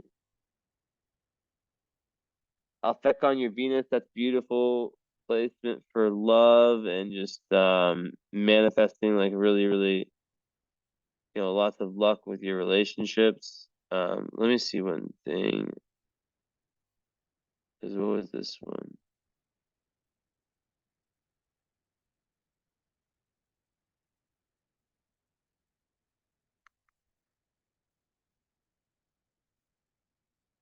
So yeah, like once again, you could be very, very poetic.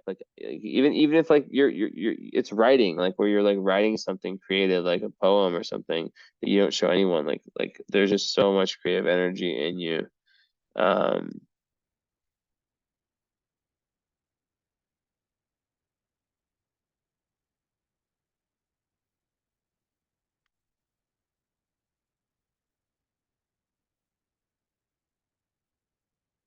okay, I'm looking something up. I have no idea. Never seen Nessus with Mercury. Um,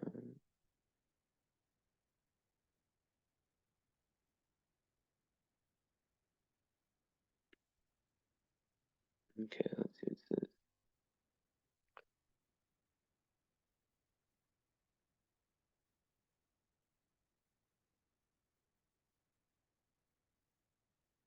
Let me see, Mercury, the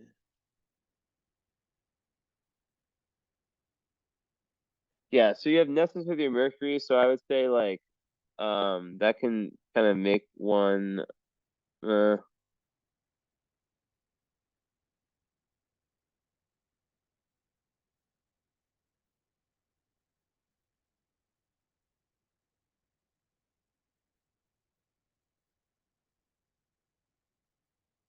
yeah, so it can just make someone have like kind of dark thoughts that they fight and a potential to say like horrible things that they later regret. But because your Libra is in Mercury, um you're always balancing that out. And once again, it's not such a strong placement. Um like these are the asteroids. They're not like so important. I mean, they're not important, but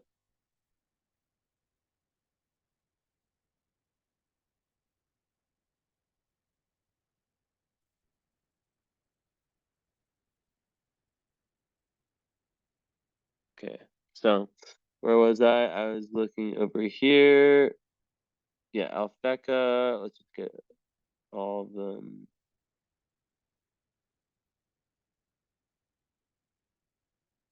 Yes, man, I thought you were down there. Okay. Nothing on the moon. What's this?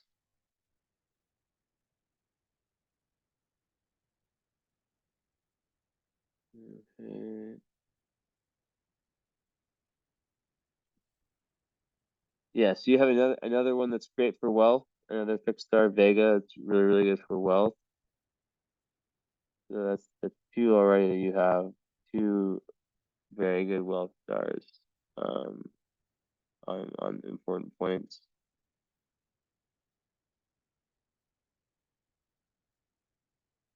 Um, okay, nothing there.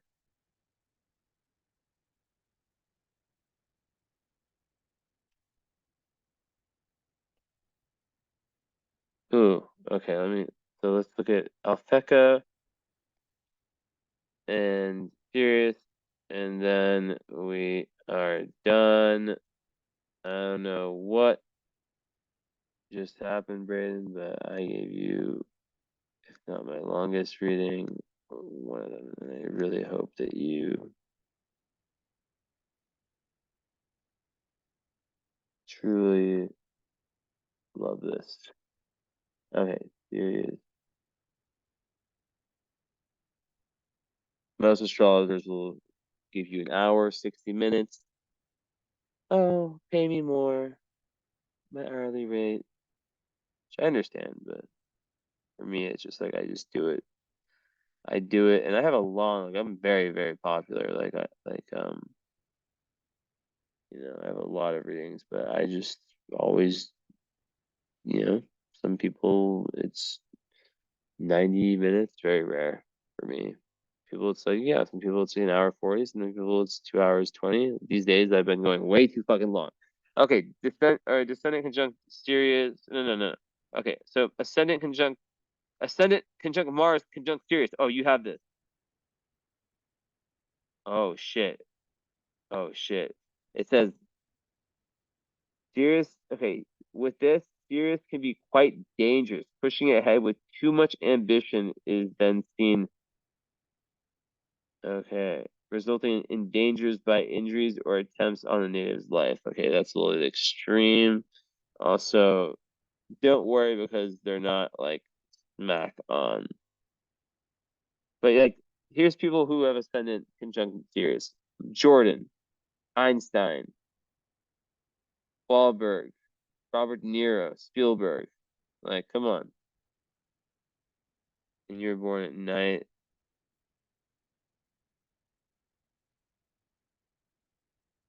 Okay, so then with Mars, just one by one. Courageous, generous, military preferment. That take that as like good for sports. Work in connection with metals. Um, okay, so that's that. And now finally, Alpheka with Venus. This is a beautiful star. I guarantee it's going to be something amazing for art. Oh, so Venus conjunct Alpheka. Simply put, favorable for love affairs, benefits from friends, artistic and musical taste as a Libra. All right, Braden. God damn. What got into me? Holy shit. But you'll have this for the rest of your life. I went over every detail. Um, so yeah. Thank you. Let me know. I would definitely add the follow-up if I were you. Maddie has one. I would definitely add that. Nearly everyone does. And most people add the follow-up and the current astrology. So message me on my Instagram. It's at Jesse Innocent actually, wait, no, don't message me there. I have too many messages. It's just impossible. It's yeah. Email me, Jesse Innocent, or no, message me on my at Jesse Innocent 07. Yes, that's the way to go. Okay. All right. Thanks, Braden. 3 hours 17. Holy fuck. Oh my god. All right.